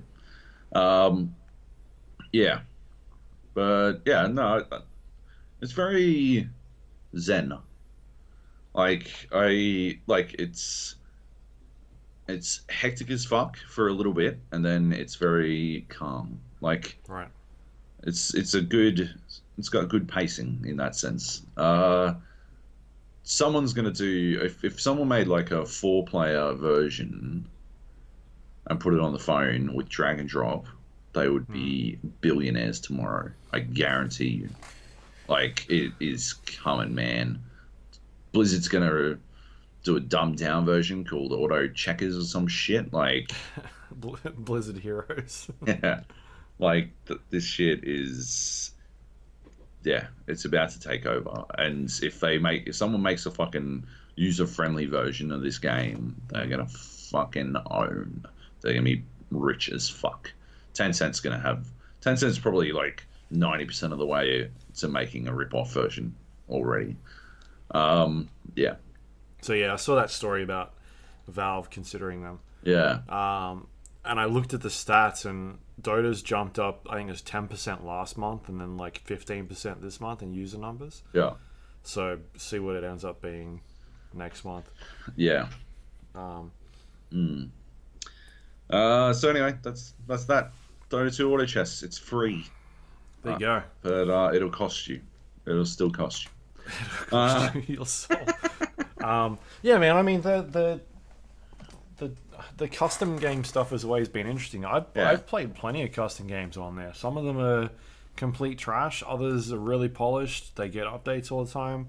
It's a cool system. I mean, the way Dota came about was through this exact same way that like Dota, that Autochess came about. Yeah, it was a custom game for Warcraft. It's a custom game from Warcraft. Yeah. You've got... There's something very wholesome about that. I do have, like, everyone's like, oh, yeah, did you play Warcraft 3 back in the day? Like, my wife's friends, you know, who aren't gamers anymore, but they did play back in the day and blah, blah, blah. And, you know, yeah, talk to them a bit more, and you find out that they all, like, religiously play fucking FIFA. But they're not gamers. They've got, like... They've probably spent like $14,000 on fucking stupid FIFA Ultimate Team cards, but they're not gamers. Yeah. Let's hold up. But yeah, anyway, they'll be like, "Oh, I used to play Warcraft 3. Did you play Warcraft 3?" And I'll be like, "Yep." And they'll be like, "Oh, how good was the campaign? Blah blah blah." And I'm like, "Yeah, I didn't play that shit. I played fucking custom games. Fuck off. Played Dragon Ball Z mods." Like, yeah. mods are 99% of how I played StarCraft and Warcraft. Like, Yeah, that's how I played I StarCraft. never The money never maps. really enjoyed the fucking campaign or the multiplayer because I was shit at the multiplayer. But yeah, fucking tower defense all day, baby, 100%. Like for years, 8-player tower defense, getting like it's two a.m. and you fucking spitting at some like kid from Poland who's fucked up his defense. Yep. His defense run. You're like, well, you fucked everyone on this one. You fuck. Yeah. Go. I don't know if I said Dota was spawned off of StarCraft, but if I did, I meant Warcraft. No, you said Warcraft. Okay, yeah. Yeah, so I guess we'll see how that kind of pans out. Yeah. I mean, yeah. Yeah, it feels nice that it came from mods and it's begetting new mods. It feels nice that the Valve created a Dota spin-off that didn't go anywhere, and someone else created a spin-off and it did better than Artifact. Yeah. Yep. Yeah. All right. Apex Legends. I think sounds like you've been playing a lot of this. I only played a tiny bit. I played some rounds last night. Oh yeah. And maybe a little bit before I left, but I feel No, like I don't didn't. fucking. Oh, it's open game. Oh, you're opening it. You're playing it now. No, I was. Yeah, I'm like, let's go. Let's go. I said Apex Legends. You're like, I'm in. Oh, Let's do it. that's my go word. No, I was trying to find out how many hours I've played. 48 hours apparently. Of Get out of Dota. it. No, mate. I've played fucking 8 hours of Dota in the last week. I have to kill the fucking app because it won't fucking. There we go. All right. So yes, I've been playing more of it. They've added a new gun. You were seeing that happen today. It's an energy assault rifle. Yep. That uses the turbocharger and also uses the fucking select fire. Yep. Receiver. If you use the select fire, it can be a beam weapon, a hit scan sniper weapon. If you use the turbocharger, it actually fires it all. Apparently, without the turbocharger, it is fucking useless as a regular gun because it takes way too long to wind up. Yeah, that's cool. Looks like they're going all out on like keeping it up to date and updated and new stuff and all that kind of stuff. I've played enough to have earned like the in-game currency required to buy another fucking legend, although no such legend exists. Yeah, I played a fuck ton of it. I'm currently sitting on the back end of a 3-game win streak. I was playing with G Man Lives, a YouTuber that I met in Tokyo on the Anthem trip. He's a rad dude. It's good fun. I was playing with Kleb. And yeah, so we got 3 wins in a row. They were fucking hectic games. We're going all out, like just fucking bang, bang, bang. One fight to another, or we'd get jumped on mid-fight and we'd kill fucking everyone. We did not lose a single person in any of the games that we won. Like, we walked away with all 3 of our like players still alive. Right. At the end of every fucking round. Like, downed a couple of times, but not out. And yeah, like it was good. I had one game where I got, what was it, like 8 kills, I think. Every single game we had at least one person with more than 1,000 damage. Like, yeah, it was a lot of fun. But been playing regular games as well. Like, it's such a good balance of pace and the regular battle royale experience that people want. It's fast, but you can definitely get the sort of downtime situation as well if you position yourself correctly. And yeah, I don't know if there's that much to say about it necessarily, but it continues to be awesome. Yeah. They did release some updates for it that I saw. Yep. The one noticeable change that I was playing with last night is that you can now see. I don't know if this has always been there, but I just noticed it last night. But you can now see what your other team members have in their inventory. So their backpacks, shields, helmets, and armor. That Yeah, you can always must see be armor. pretty new. So yeah, if you press tab now and you go to your inventory, it shows you everybody in a team what That's they've awesome. got. So I feel like that's new. I have not seen that before, and I noticed it straight away, which is good because I'm always like pinging shit like, who needs his backpack? Does anyone need it? No, okay, fair enough. But now you can just press tab and be like, all right, and no one's got a backpack, so I'll ping this. That's really good. There was a new NVIDIA update that came out as well that hasn't fixed the crashing issues. I've reverted back to 14.1417, which is like I think it's a January driver update. Everybody's recommending to go back to that one. Right, fucking hell. Which seems to fix it. Okay. For at least NVIDIA. Cool. I didn't have a crash last night, but we'll see what happens. It seems like they haven't addressed it. I went back to that thread, and it's just a shitload of fucking posts from like their support dudes like, try all this stuff, and it goes for fucking ever. It's literally, I feel like it's just anything they've ever had a problem with. Yeah. They'll like just put it in the list, like disable this, disable that. Yeah. And it goes on for, it's like 80 different things. Like, Try all this shit. if they can't replicate it, this must be like their best shot at fixing it, I guess. You know, get someone who is having it happen. Right? Like, But it's just basic stuff like try disabling VSync, try turning down your anti-aliasing to medium, try turning this off, and it's just a list of stuff. And then it's like section 2, like try these drivers. Like there's literally one point that's like make sure your drivers are up to date, and then like 3 points below that it's like try rolling back to this driver here, and it's just they just trying everything. Yeah. Try going to this one because everybody's saying this one's working better. Anyway, so that's still happening. From what I can gather from that thread, but otherwise, yeah, that was the kind of the one change that I noticed while playing that seemed really good. Going back to the Rainbow Six thing, I spoke to the game director about the ping system. As soon as I brought it up, he knew exactly where I was going.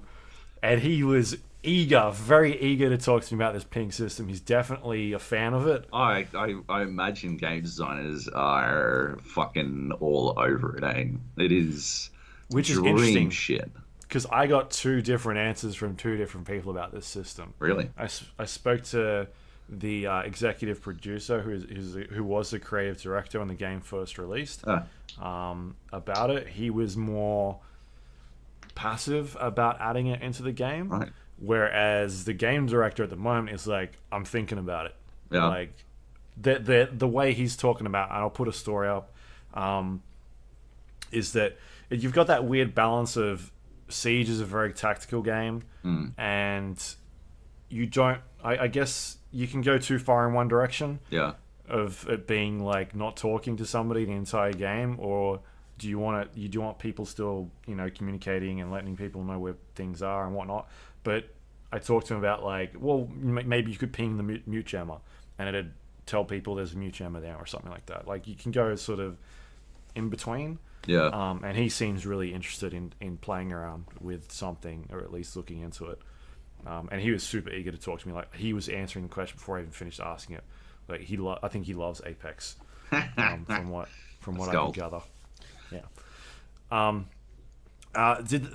reading up about a season pass that could be coming. Like data miners were digging through some stuff. Looks like there's gonna be 2, a free one and a paid for one, which is very similar to the way that Fortnite works, or also Call of Duty Blackout does the same thing, where you can play for free, you get a bunch of stuff, but also you can buy a premium season pass, and it'll get you stuff as well. So yeah, curious to see what that ends up being. Actually, I realized that we did our podcast early last week, and I did have a game that I wanted to talk about.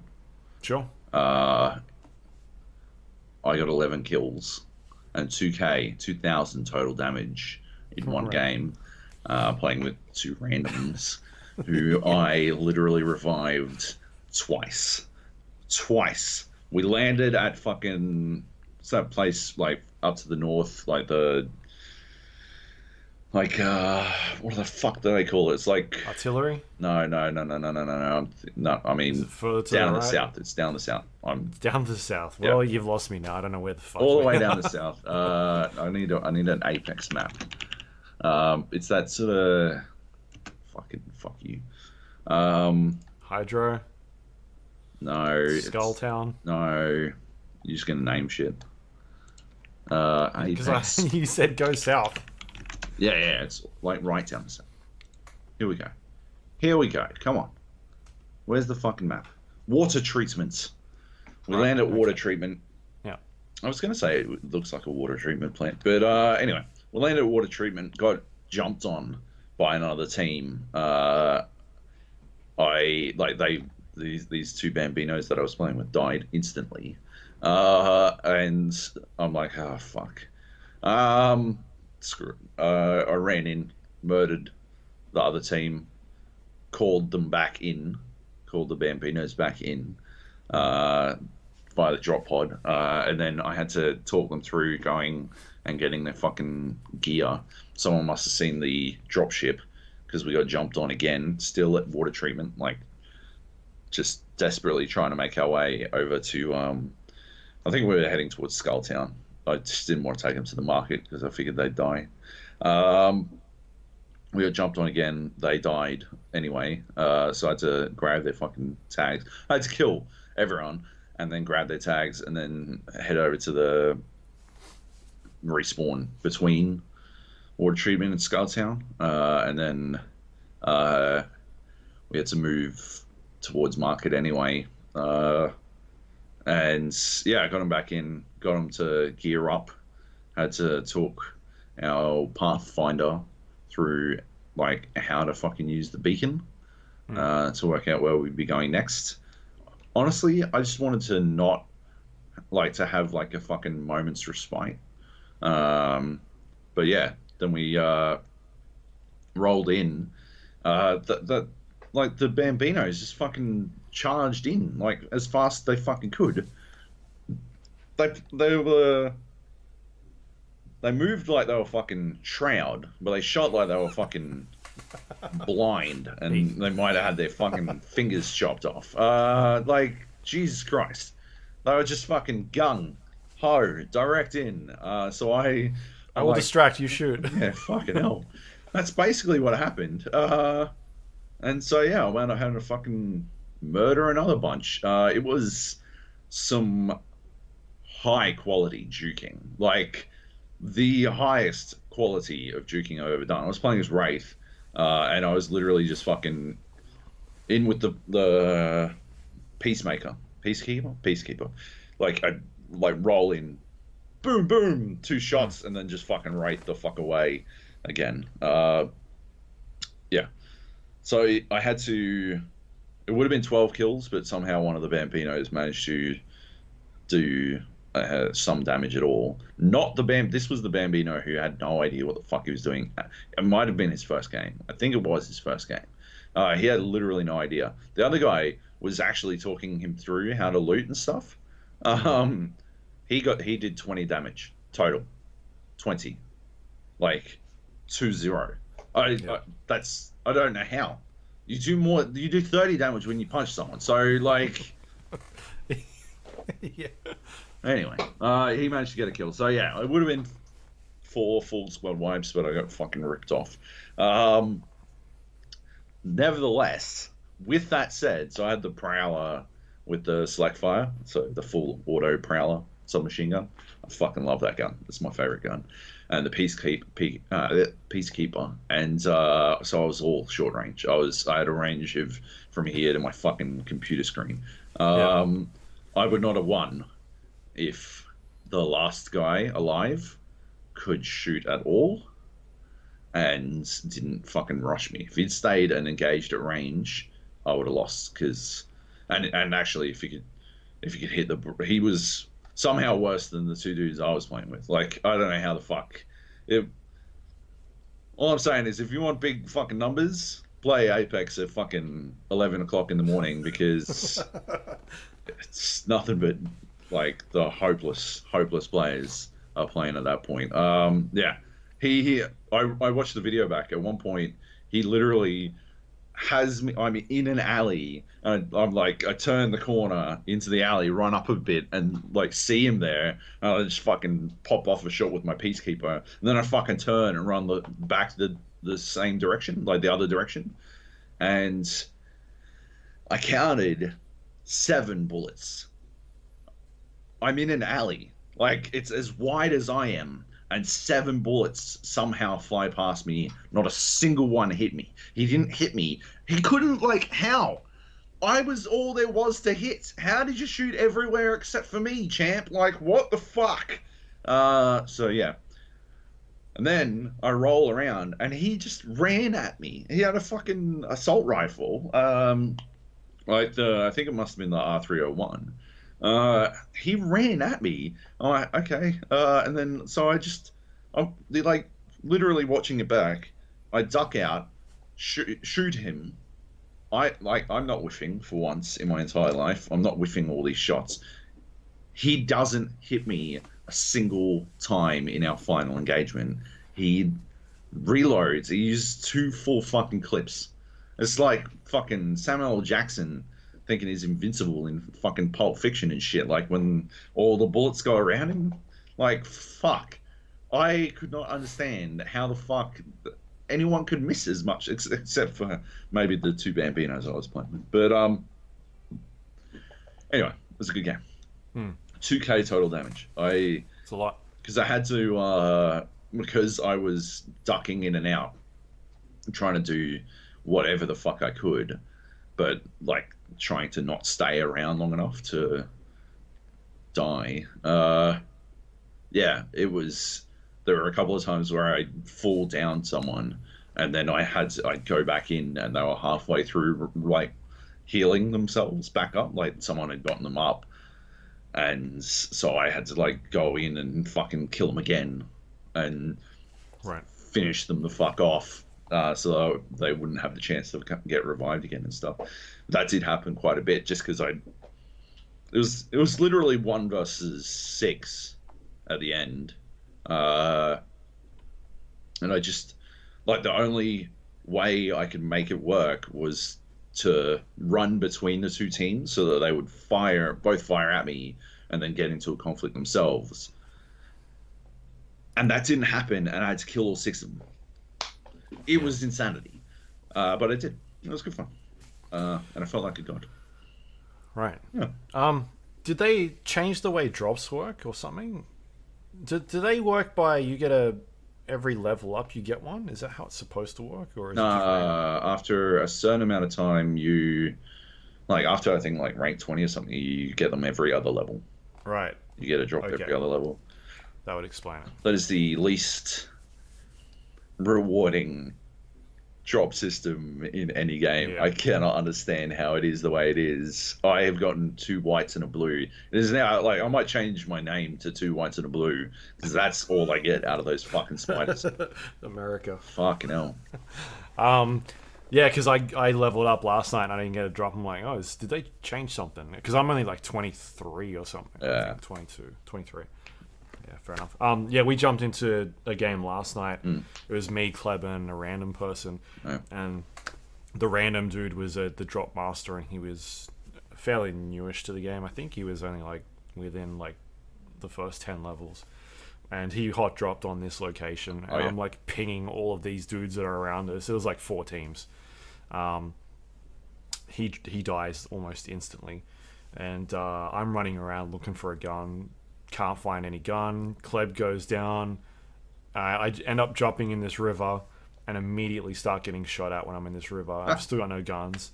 I'm down to like half health and the guy is right next to me, so I just run at him and start punching him, and I end up killing him. He goes down.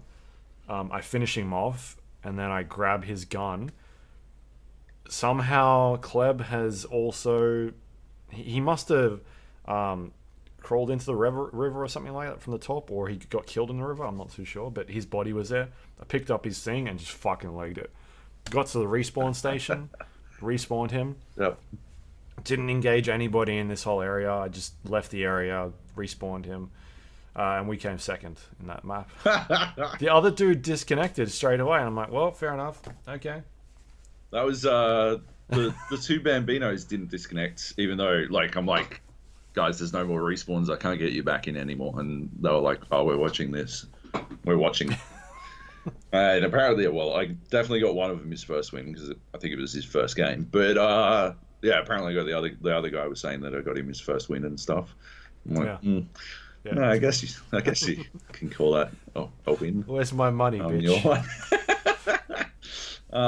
Yeah, I find I'm far more likely to win a game where I have had, I find if I'm going into the final couple of circles without having any engagements at all, I just potato a lot, eh?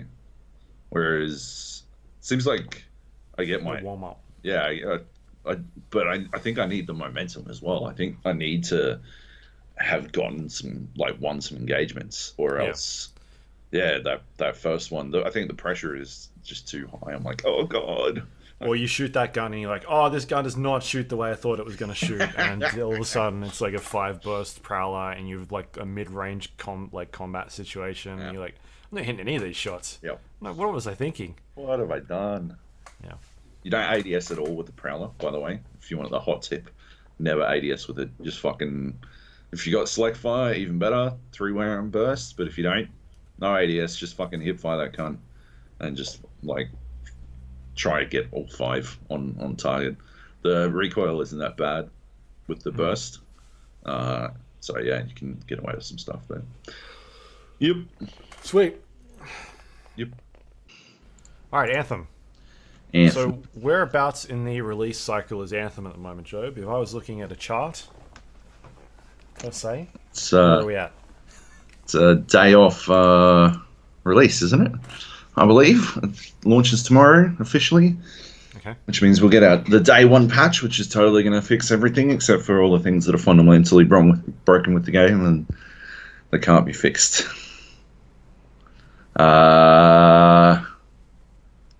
It's not a good game. It's not a good game. Which I guess I should have seen coming. It should have been more obvious. But what we played in Japan was they just the red flags weren't there. I think for me, from what we played in Japan. After I got back and played the demo and noticed that it was very there was a lot of the same content, despite ostensibly being level 10. That was when I was starting to get a little bit concerned.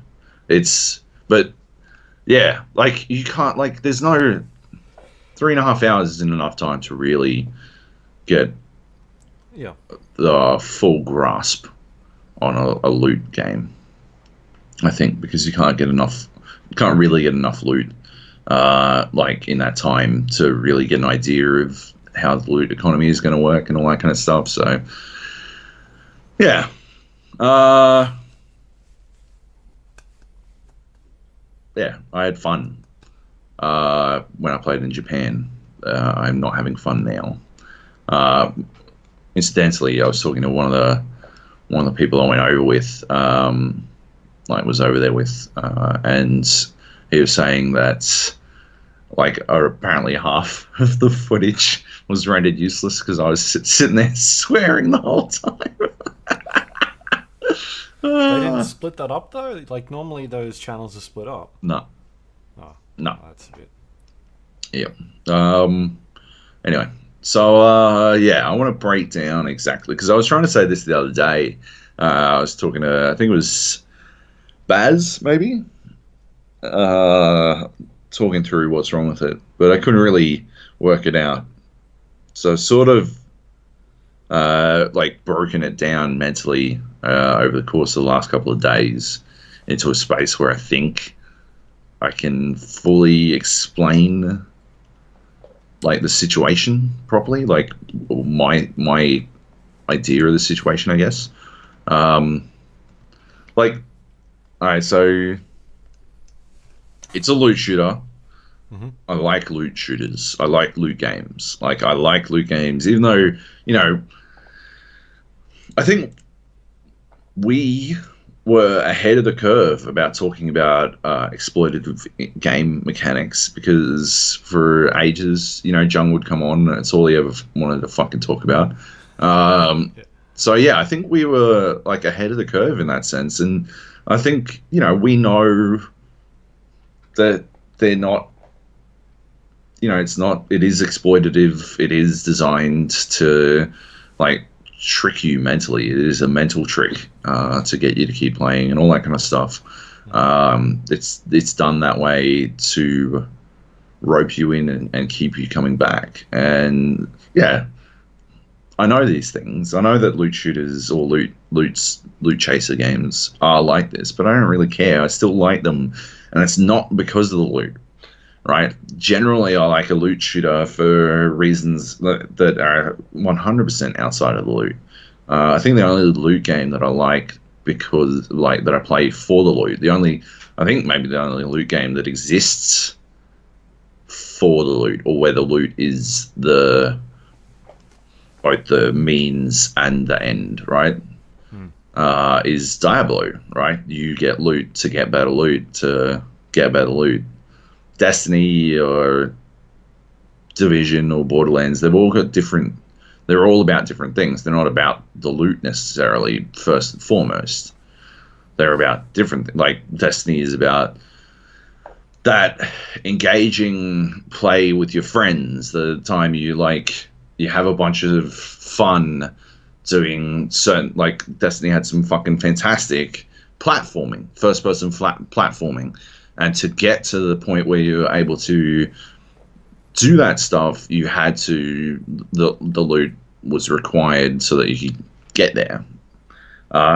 Loot in that situation was the means to the end. That was the extremely amusing scenarios that would come out of people trying to do whatever dance the boss required, or trying to fucking do the platforming and failing and stuff like that. You know, the stories, the social element was what made Destiny good fun to me. I don't think Destiny 2 really accomplished that, or not in a way that I was happy with. So I didn't really play it all that much. But yeah, Destiny 1 absolutely did for a while, and eventually it became more about the loot than it was about that social experience, and so I gave up on playing it. The Division, I believe, is about the same sort of thing, not platforming, but like the story, the social play that comes out of like getting through hard content, like with your friends. And because I played it 2 weeks after you guys, I never experienced any social anything, so I don't have fond memories of the Division at all. Borderlands is about the story, and I think, you know, you make your own fun playing it with friends, but it's not really about that social experience. It's as engaging a game on its own as it is with friends. So that's because it's got really good story writing, like really good world building, a great story, and fantastic voice acting. Interesting loot. And it had interesting loot as well, but you weren't playing it for the loot necessarily. You were playing it to progress the story. And the loot was, again, a means to the end, to an end. Yeah, Diablo is the only one where the loot is everything. I've played fucking, I don't know, probably 2,000 hours of the Diablo series altogether, and I still regularly forget that it's not. Deckard Cain. Well, what's the name of the world they're in? Tristram? No, that's just the town. This is what I'm saying. That's what I'm saying. World. I know you've played it's called New something. New York. That's it. It's New York. Yep. Sanctuary. Yeah, that's what I said. I regularly forget that it's called Sanctuary because I don't give a fuck about the story in Diablo at all. It's just Diablo's back or something. It's not New Sanctuary. It's just Sanctuary. Anyway, yeah, like Diablo. Yeah, like I'm not in it to play with my friends. I don't think it's necessarily mechanically engaging. I mean, that's not to say that it can't be. It does get tricky, but it is about that. It's power fantasy, right? That's what Diablo is power fantasy. You get to a point where you just fucking melt everything. And to melt even more things, you have to, like, go through higher level rifts, like get better gear, etc., etc. So yeah, the loot is the means and the end. Anthem, I don't think it has anything necessarily. It doesn't have like any specific thing that can make it engaging beyond the loot. The world is awesome. I will fight anyone who reckons that world isn't interesting as fuck. But the storytelling mechanism is fucked for it. I don't understand how it could be this way. Nobody shuts the fuck up. It is constantly yapping. But it is a game where coordination is critical. Like, it is beyond critical that you are able to time shit with your other players, because of I won't go into it because you give me too much shit about me talking about detonators and primers, but like coordinating that bullshit is fucking important. But every time you're trying to you're in the middle of a firefight and fucking your dude's in your ear and he's like, blah, blah, blah, oh, you've got to go do this. You've got to go kill this person. You're like, shut the fuck up, cunt. I'm trying to, obviously. Like, why are you playing voice lines at me right now? I'm trying to fucking sort some shit out, and there's some dickhead in my ear talking louder than fucking anything. Like, Jesus Christ. Or, like, yeah, it's just, I don't understand. The storytelling itself, it's all exposition. It's non-stop just fucking yapping at you about, this is what happened. This is why you're here. There's no showing. It's all telling, right? Which is bad storytelling. And I don't understand how BioWare would let it get to that point. It feels like there's like two teams working on the narrative of this game. There's the world building team, and they're all sixes. They're just fucking knocking it out of the fucking park, one hit after another. And then there's the actual storytelling department, and they might have it might be staffed by those two dudes who are playing Apex with me, who don't know how to use the computer. I don't know, because it seems like they've never fucking played one of their own games before or something. I don't know, because that's not how any of the other games work. Everything in Anthem is like, because you're first person when you're outside of the suit. Yeah. So people just sort of plonk themselves down in front of you and talk at you, like, non-stop. They just sort of yap at you. Blah, blah, blah, blah, blah, blah, blah, blah, blah. And the anthem of creation and the, dawn time or whatever the fucking blah, blah, blah, blah, blah. And they just yap. They just talk at you. It's okay voice acting. Some of it is grating as fuck. Some of it's quite good. I think with a large enough cast, that will always happen. I distinctly remember there being grating as fuck people in Borderlands as well, but by and large, I remember Borderlands as having good voice acting. I would say that you would, like most people would remember Anthem as having good voice acting, except they're delivering bad lines, so that doesn't really help. Wasn't the place in Borderlands called Sanctuary as well? I don't think so. There was a place called Sanctuary in Borderlands. Maybe a place, but it wasn't. The planet was called something else, wasn't it? I'm pretty sure it started with a P or something. Should look it up. I'm gonna look.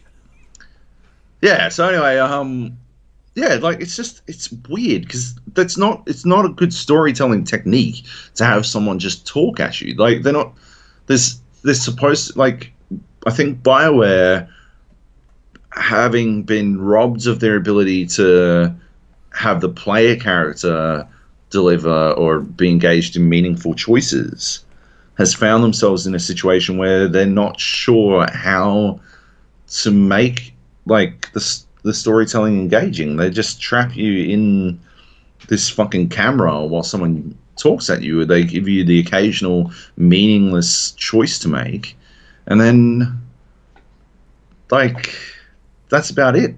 But it doesn't, like, none of that shit matters. You don't pay any attention. Like, you don't need to pay any attention to anything anyone's saying because it doesn't have any impact. It's meaningless. Like, you every now and then you get to choose one or two to push the dialogue forward, but it doesn't fucking matter. It's not going to change your relationship with anyone or impact how you get to the end game. Like, yeah. So yeah, and what they're talking about is inherently unimportant anyway. So you're basically just there for the performance of bad lines, like hard pass. So it doesn't have story, right? That's what I'm getting through, right? Like, it doesn't have story. It does have mechanically interesting gameplay. So the Destiny thing, right? But it doesn't have an end game for you to get to of any like real consequence. It doesn't have any fucking meat to its end game at this point. And like I said this before, like no game has launched with its end game like intact. Games don't launch with their end game intact. But the staggered launch of Anthem has made it, like, has fully exacerbated the situation because technically the launch isn't until tomorrow, but it's been out for like fucking ages as far as yeah.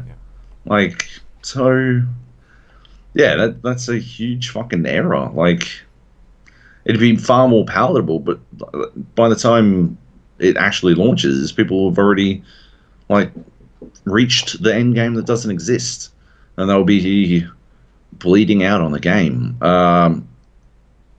Yeah, which is just not. It's just not a good thing. Like, they need end game in there right now to give it that reason to actually chase loot, because otherwise, what's the fucking point? It doesn't have a story. It has mechanically interesting gameplay, but there's like nowhere to use that, like to play with that. And I like, it's definitely more Division than it is Destiny in that sense, because Destiny used a lot of movement stuff, whereas Division was a little bit more, I don't know, shooty. Right? Mm-hmm. And that's what this is. This is about damage dealing. It's not really about movement or anything. And that's weird to me as well, because Anthem has some interesting movement systems, right? You can fly and shit. But it doesn't really take advantage of that. It might. There are a few missions that hint at some interesting, like, sort of flying through hovering zones a la the rings in Superman 64, but yeah. But maybe a different game to reference. Yeah. They were like, that was the pitch meeting. I got an idea. You remember Superman 64? I'm listening. We got this. But we'll make it better. We'll get rid of the green fog, baby. Yeah, don't worry about it. Oh, yeah, we'll just put walls up. That's all that game had wrong. Yeah. Yeah. So yeah, like it lacks that. So I don't know why it exists, because it doesn't, like, you're not chasing loot for the sake of chasing loot, because the power fantasy isn't there either. You don't do enough damage. Every enemy scales alongside you, so that all you wind up doing is percentages of damage. So if you were to start playing today, you'd be level 1. I'm level 16.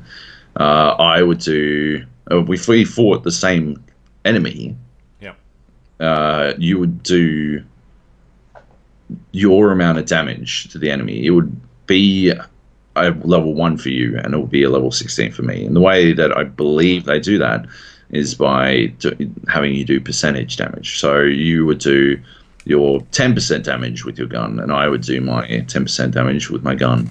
And the only way that that would be altered is via loot. So I would do plus 4% damage because I've got a modifier on my... Better. Yeah, to do You've better. got purple guns. Blue. I've only got blue so far. But, yeah, like, I've got all these modifiers that allow me to do extra damage for whatever the fuck. Right, so I would do 14%. You would do 10% damage. Makes sense. Yeah, but it means that you never reach a point where you are just like wiping out hundreds of things, right? Like, there's the power fantasy doesn't exist, and that's the Diablo route. That's what they would get to if they went the Diablo route, and that's what I thought they were doing when I first saw it, and I got the feeling that that's what they were going for. But yeah, it doesn't do it, right? Like, it doesn't get there because of this percentage shit. Means like you should be rolling through areas and like enemies should be dying of heart attacks or dying of fear because you arrived and shit. But that's not what's happening. Like it's still a fucking slog. Every fight like has the potential to be a real fucking slog, and you gotta fucking bust your hump to get through it, which is another huge error in my opinion. Yeah, they just it seems like a game that doesn't understand what it wants to be as a loot chaser. It's got this really good world. I love the fucking gameplay system that evidently they ripped from Mass Effect. Co-op, like, but I love it anyway. I reckon it's really cool. It's like coordinating with friends is awesome. There's always that hilarious, scary moment when you finish a mission and you go back and like everything's wrapping up and everyone changes all their skills and nobody pays attention to what the fuck they've got anymore. So you go into the next mission and you're like, oh, I don't have any primers anymore. Does anyone have any primers? And you're like, no. Like, cool. I guess we'll just die then. Yeah, like it's good fun. There's a mountain of other problems as well. Like, but that is one that I don't think they can fix. Like, they can add an interesting end game, certainly. But, yeah, I don't think they can fix what appears to be a fundamental issue with the game, is that the storytelling techniques used are not good. It's telling an uninteresting story about a very interesting world, and, yeah, the loot doesn't seem to serve any ultimate purpose. That I don't think they can fix. There are, the other issues, long load times, like that seems to be the one that I've seen a lot of complaints about. Yeah, that was something I brought up when I was playing it. Yeah, but I've seen people talking about like it loading you in before the actual, like it's spawning you in before the load has finished, and therefore you're getting killed or taking damage and shit like that. That happened to me, Cleb, and Drew. We exited a cutscene, and we were all loaded into the game. Like our bodies were, and we were like getting fucking wrecked. And meanwhile, I'm sitting there, like they're talking about how they're getting fucking pounded, and I'm still loading. There's also a problem with the like, I don't know, servers falling over or something, like game disconnecting for no reason. You just get fucking bumped out. But yeah, that's what was happening in the beta, and like you lose all your stuff. Yeah, you can get it now. You have to go into free play and then you exit again. But it's 2 extra loading screens and it's a mad pain in the dick. It's heaps of UI issues that I'm sure you encountered in the demo. A lot of them still exist. They're going to fix, there's a big day one patch tomorrow that apparently fixes a lot of the loading time issues and all that kind of stuff. But yeah, there's the other thing. It seems like in world events, if you're fighting one world boss and someone starts another world event nearby, it will cancel. It will despawn the world boss. Because we were fighting fucking Ash Titan, and yeah, fucking our fourth dude. Because every session, every free play session has to have 4 people in it.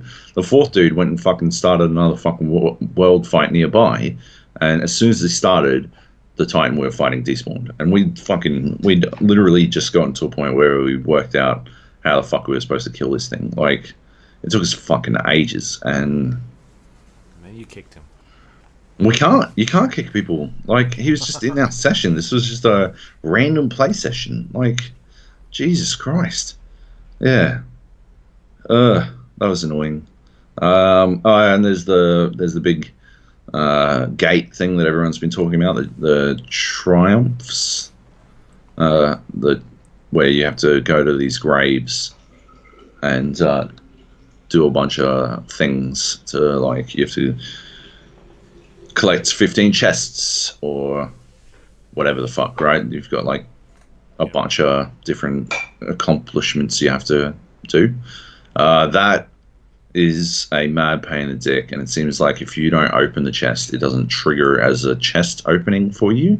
So if you find a chest, so if you and I were playing and I open a chest, that wouldn't be a chest open for you. Yeah.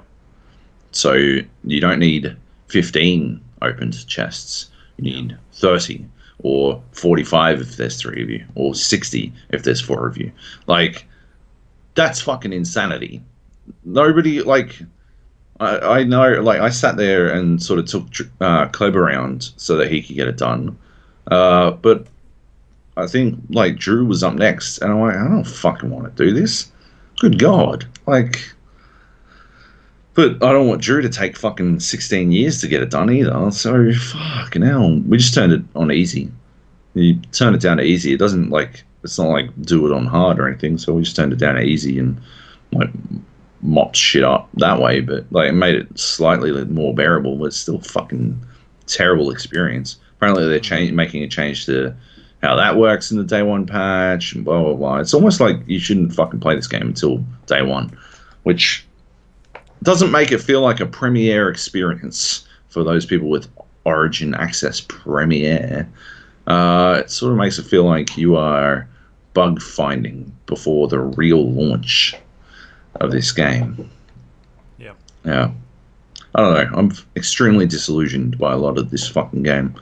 Every time I go to play it out of professional curiosity, I'm like, why aren't I just playing fucking Apex? It's right there. They're literally next to each other on the fucking Origin app. It's the same letter. Fuck, no, yeah. Like, I don't have to go anywhere for this shit. So, did you see the shit today? The Microsoft VP that was decided to cause a bit of a stir. Yeah. It was some hardcore bullshit from, what's his name, Mike Ibarra. Yeah. Yeah. He's taking shots at game reviewers and stuff, but he's basically just feeding into the general discontentment, with reviewers and shit. It's a horseshit fucking move. Yeah.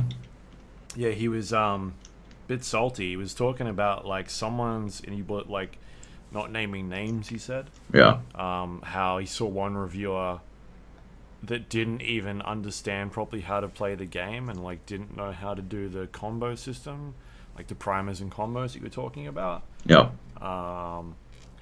And how, like, he shouldn't be reviewing games if you can't even understand basic concepts. And then he, like, linked to an article that told people how to do primers and combos, and in that article it talked about how the game doesn't explain that system very well. Yeah. Like, he didn't even, like, oh my god, he stepped in it so fucking hard. I don't do reviews because everyone enjoys different things. I'd suggest modern reviews should be watching streamers play a game, doing the demo, listening to what your gaming friends think, and if it seems like something you would enjoy, then great. Yeah, streamers that Microsoft has paid to say nice things about the game, I'm sure that's not influencing his decision at all. Yeah, that's extremely it's very very legal and very cool. Yeah. Seems like someone is still a little bit salty about their Crackdown review. Oh my lord. Well, I mean, you are the fucking You're the reason for the salt, Mr. Lowest score on Metacritic. I'm tired. Tired. You got there first, tired. though. You got there first. That's what matters. I did get there first. Yes, I was leading the way for everybody else. We can come down here, people. It's fine. Yeah, and like he backpedaled. Like he was getting a lot of shit about that, and then 8 hours later, he updated. He made a reply to that thread, being like, "Oh no, it's fine." Yeah. I don't know if you can see that on there as well. Def should also read reviews from your favorite site's journalists' input. This is 8 hours after the site that suggested that he doesn't do reviews. I'm doing air quotes whenever I say reviews, by the way, because he did. He put him in air quotes. Like a dickhead. Many things to look at to help determine if you will like or dislike a particular game. I reference many of them all the time for my own decision making.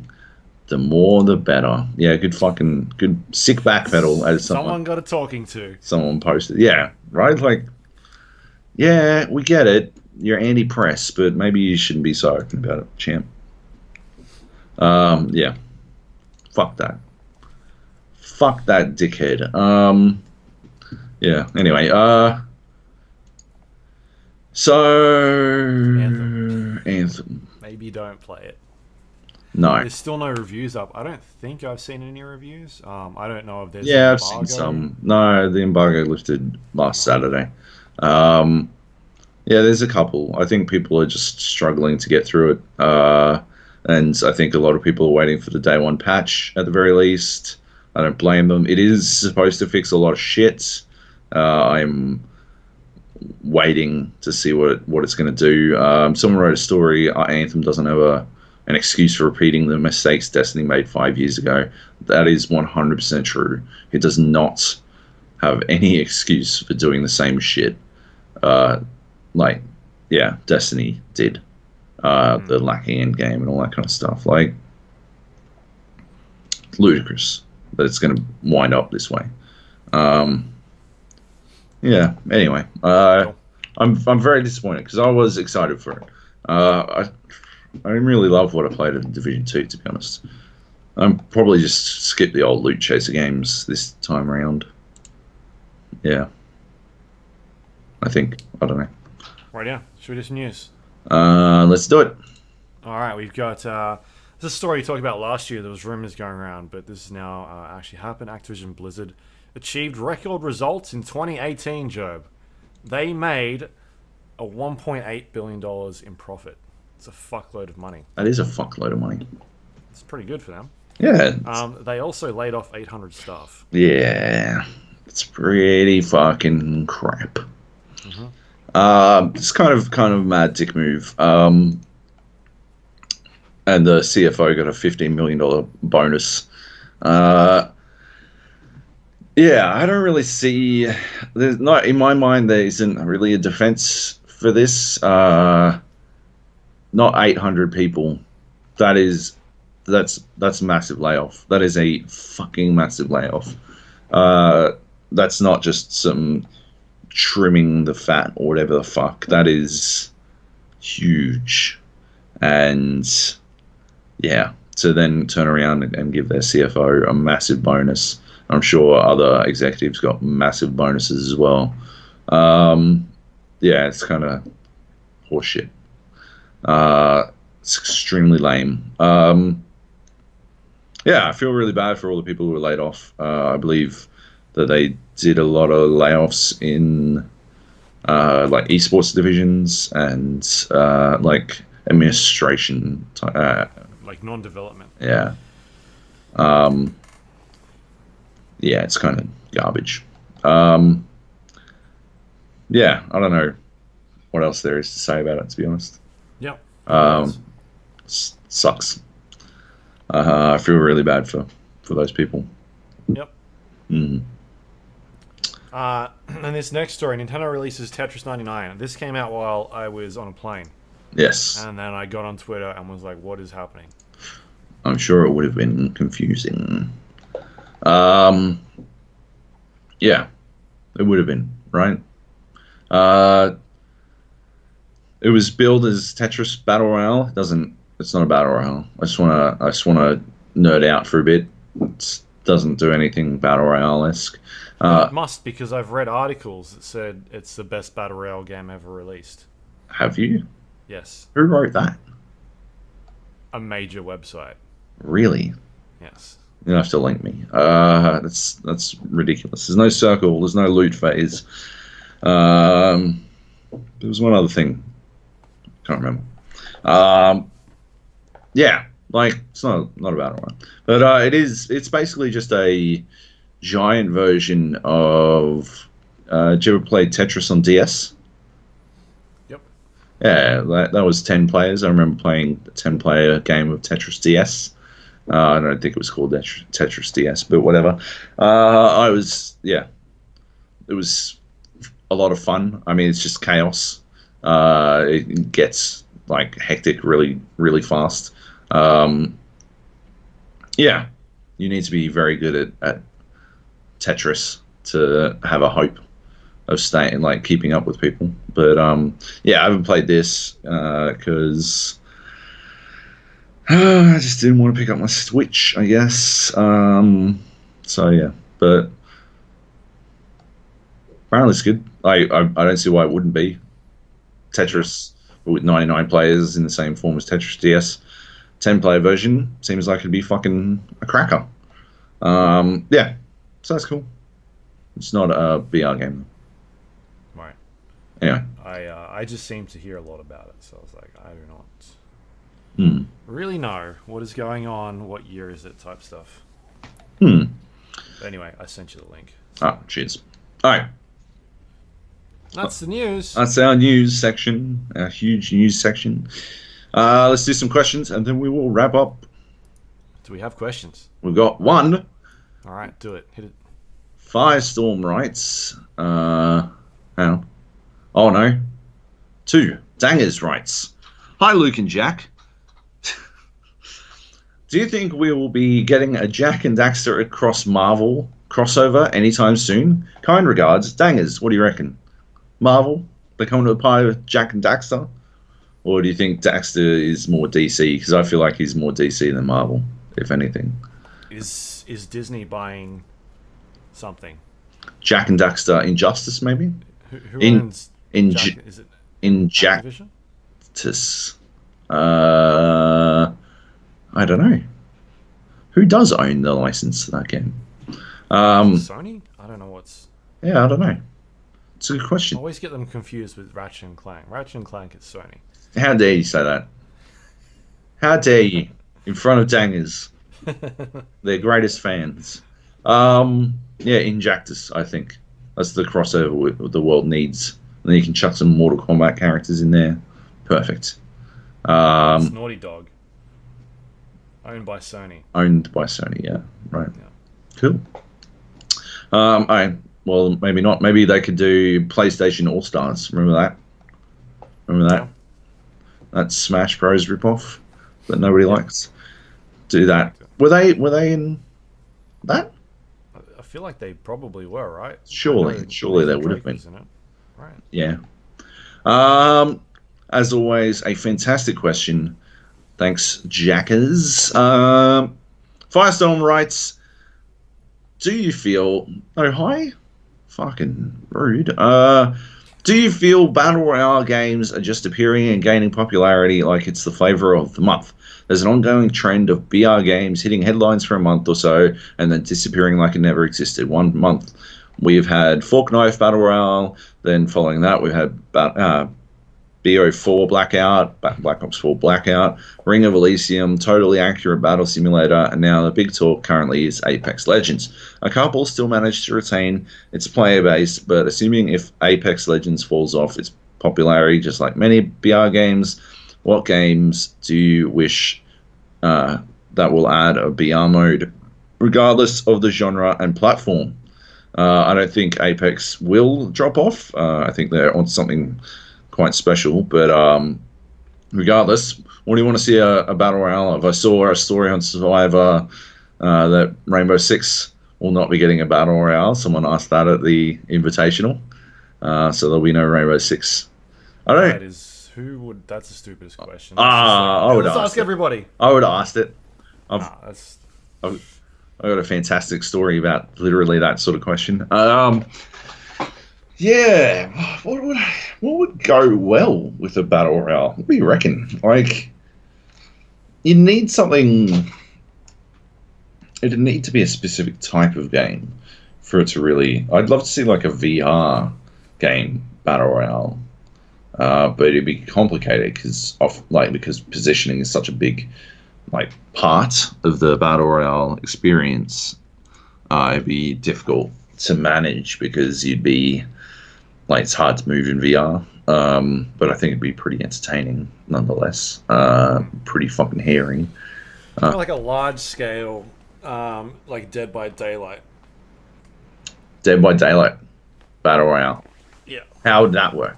It's just 100 fucking people and one killer, or like Oh 5 my killers. god! All right, so 95 players, 5 killers, and like how does the loot phase work? There's no loot. You just hide. All right, It's so just a survival game. strike one. And there's a circle that closes. Is there a circle? Yeah, Yeah. It's a fire circle. a fire. Fog circle. It's How fog. does the circle work? Do you like? Are you just trying to be the last survivor alive, or? Yeah. You're just trying to be the last one alive. All right, but you inevitably die regardless. No. No, You're just the last one alive. but how do you out survive the killers? They win. It's fine. Don't worry about them. You just want killers to win more. Okay, that's a weird one. I feel like you didn't think it all the way through. No, I had 10 seconds to think about this. Yeah, well, like you could take some more time. You know, like Okay. it's not like we're in a rush. Clearly, Tetris is already a thing, so I guess that one's out the window. I'd love to see like an RTS battle royale. I reckon that'd be pretty interesting. Be pretty difficult to manage correctly, but it'd be interesting. You could like roll around, maybe like imagine Command and Conquer General's battle royale, where you're just like you're the tractor, like the building tractor, right? Yeah. And you roll around trying to find the loot is money, but you can also find like units in the loot.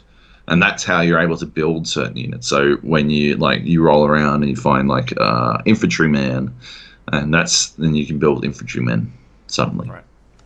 And you build a barracks, and then you can pump those dudes out and send them out to go loot and stuff. And there's obviously 99 other RTS players all at the same time in the world. That'd probably be the biggest map of all time, wouldn't it? Yeah, that'd be good. Like I feel like we've still got. I think Ubisoft's going to have something up their sleeve for a battle royale game. They haven't done anything yet. What if Activision's- What if they pivoted one of their games? What if they pivoted that fucking Skull and Bones game, the pirate ship one, into a battle royale? That's definitely coming out. Just make it a battle royale, easy peasy. Pirate Royale. Yep. There actually was sort of one. There was more King of the Hill than battle royale, but yeah, I don't know. Battle Right's got a battle royale. Junglist is obsessed with it. He plays it fucking almost daily, I believe. We caught up when we were watching the UFC the other week. Right. Yeah. And he was still talking about it, talking about how you can respawn people and how Apex didn't invent that and blah, blah, blah, blah, blah. He's salty because nobody plays this dumb game. Like I feel like we're obviously on this point where battle royale is a big thing, Yep. but we go through these trends all the time. Oh, yeah. I mean, it happened with Minecraft. It'll happen 5 years from now when Fortnite is not the next big thing. It'll be something else. We just don't know. I mean, if we knew what those things were, we wouldn't be sitting here. We'd be rich. That's true. What about Smash Bros. Battle Royale? And the I map? don't like Smash Brothers as it is. So. Neither do I, but I think it'd be entertaining to watch. Yeah, just slowly, like, the map gets smaller and smaller, and they get crammed in closer, and there's 99 fucking characters. That'd be pretty good. Smash Brothers is one of those things where if you take more damage, you're just losing. So to just be 100 people jumping around, not trying to fight each other. That's true. That would still be interesting. You'd have to like get into the circle somehow though. So, see what I'm saying? All right, good question, Firestorm. Yeah, like Battle Royale is definitely a bit of like the flavor of the month, but I'm happy. Like, it's better than when it was fucking MOBAs, because I don't play MOBAs, so every other fucking game being a MOBA was inherently uninteresting to me, but I love Battle Royale, so it works fucking sweet. Mm-hmm. Yeah. All right. Cool. And that's the show. Good stuff. All right, you can find us on iTunes, Android, Windows Store, Spotify, all of those good places under the Gap or the GA Podcast. If you search for those things, you should find us. If you get a chance, please rate or review the show. Helps other people find it as well. And it populates the feed. And then like we're on lists and things like the top podcast. And people go, what's that? Which is what we are. All the time, yeah. If you want to send us questions like Dangers or Firestorm, you can go to our email page, which is thegapodcast.com, thegapodcast@gmail.com, sorry, through email, or you can do it the old way, which is thegapodcast.com/discord, sorry, the current way. I'm mixing up all my words. And the Discord page has a bunch of different things on there, like chats and voice chats and questions. You guys were talking about like Apex Legends, I feel like. We do talk about that a lot, yes. And there was a bunch of things going on during the week. I haven't caught up on a lot of it because I've been busy flying around and whatnot. But that's cool. You can find us on social media as well. Facebook.com/GAPodcast, Twitter.com/GAPodcast. You can go to our YouTube page, which is thegapodcast.com/YouTube. And Spotify is thegapodcast.com/Spotify if you want to find us on there. Our YouTube page this week will have a bunch of Rainbow Six Siege content. I'll put up some videos from me playing a new map, Outback, and playing new operators, Gridlock and Mozzie. Maybe some Apex Legends stuff, depending on if I've got anything queued up. I can try and find some. Cool. But we'll see. I think that's it. Yeah, that's probably about it. You can also go to our website, which is thegapodcast.com. It's got all the links to things we just talked about, including past episodes of the show. And that is all thanks to our Patreon members. If you want to help support the show, you can go to patreon.com/GAPodcast. And we've got a bunch of different tiers up there. You maybe get the podcast early. If we can do that. Sometimes we can't. Sometimes we can't put it up too early. Yeah. Embargoes, Luke's being lazy, so many reasons. Usually it's up early if we record on like a Wednesday. Yeah. Last week it went up early. That's in true. Time with the Crackdown embargo. Yep. So I put that up on the Patreon right as it went live. Solid. There you go. Yep. In saying that, if you want to check out some of my things, you can go to Stevivor.com. I had my Crackdown 3 review go up. You can go read that. It was very below average, that game. Yep. You can. I saw someone gave it a 9.5 or a 9 on Metacritic. Like, they mustn't play games or something. Yeah, that shit's crazy, eh? Fucking that was nuts. Yeah. Anyway, I tried to read it, and I think I just got angry reading it. It was just making me angry. Like, all too, if you like good games, but fuck, you got to understand, like, at times, I know that I'm having fun with this game. It's not a 9, though. Yeah. That's it, right? Like, you have to be able to separate your immediate concept of fun from, like, your attempts to provide meaningful criticism. Yeah. Anyway. Yeah, so you can go to Stevivor.com, check out that review. I had a bunch of Rainbow Six Siege content go up, and I still got more going up over the next couple of days and weeks. As I said, I spoke to Fnatic. That is up there. I spoke to the guys at G2 Esports who won the competition. I spoke to the creative director, executive producer, esports people, art people, everybody. So you can go to that website, check it all out. Otherwise, that is it. Twitter.com/Luke Lawrie for social media. What about you, Joab? Joby Jojo. That's it. No work? No. Nothing exciting? Go read Nate's Rainbow stuff on redbull.com. And we'll have some more Overwatch stuff this week as well. A really good piece from a dude called Harry who talked to all the Aussie Overwatch Pros if you care to read that. Check it out. Awesome. That's it. We're done. Next week, I'll be able to talk about Trials Rising. I've got that. Trials. Oh, all Trials right. Rising. Yeah. How the fuck? What? How do I get it? Damn it. Ask them for a code. Okay. Metroid. Have you played any Metro? I take it not, because No. no. I heard it's very good. I would like to be proven wrong about that game. Yep. But I've heard it's very good as well. yeah. There's another game I can't talk about yet. Yep. That's it. We'll go from there. Yep. Cool. That's it. Thanks everyone for listening. Thanks to all our patrons. I forgot to say it earlier because Luke sent me that Tetris 99 might be the best battle royale yet by Eurogamer, and it is fucked. Oh my god. Like, you can like a game, champ, but it's not a fucking battle royale. Oh, shit. Anyway, shouldn't have fucking sent me the link. Fucking Made him angry. yep. Angry up my blood. Alright, see you guys next week. Bye.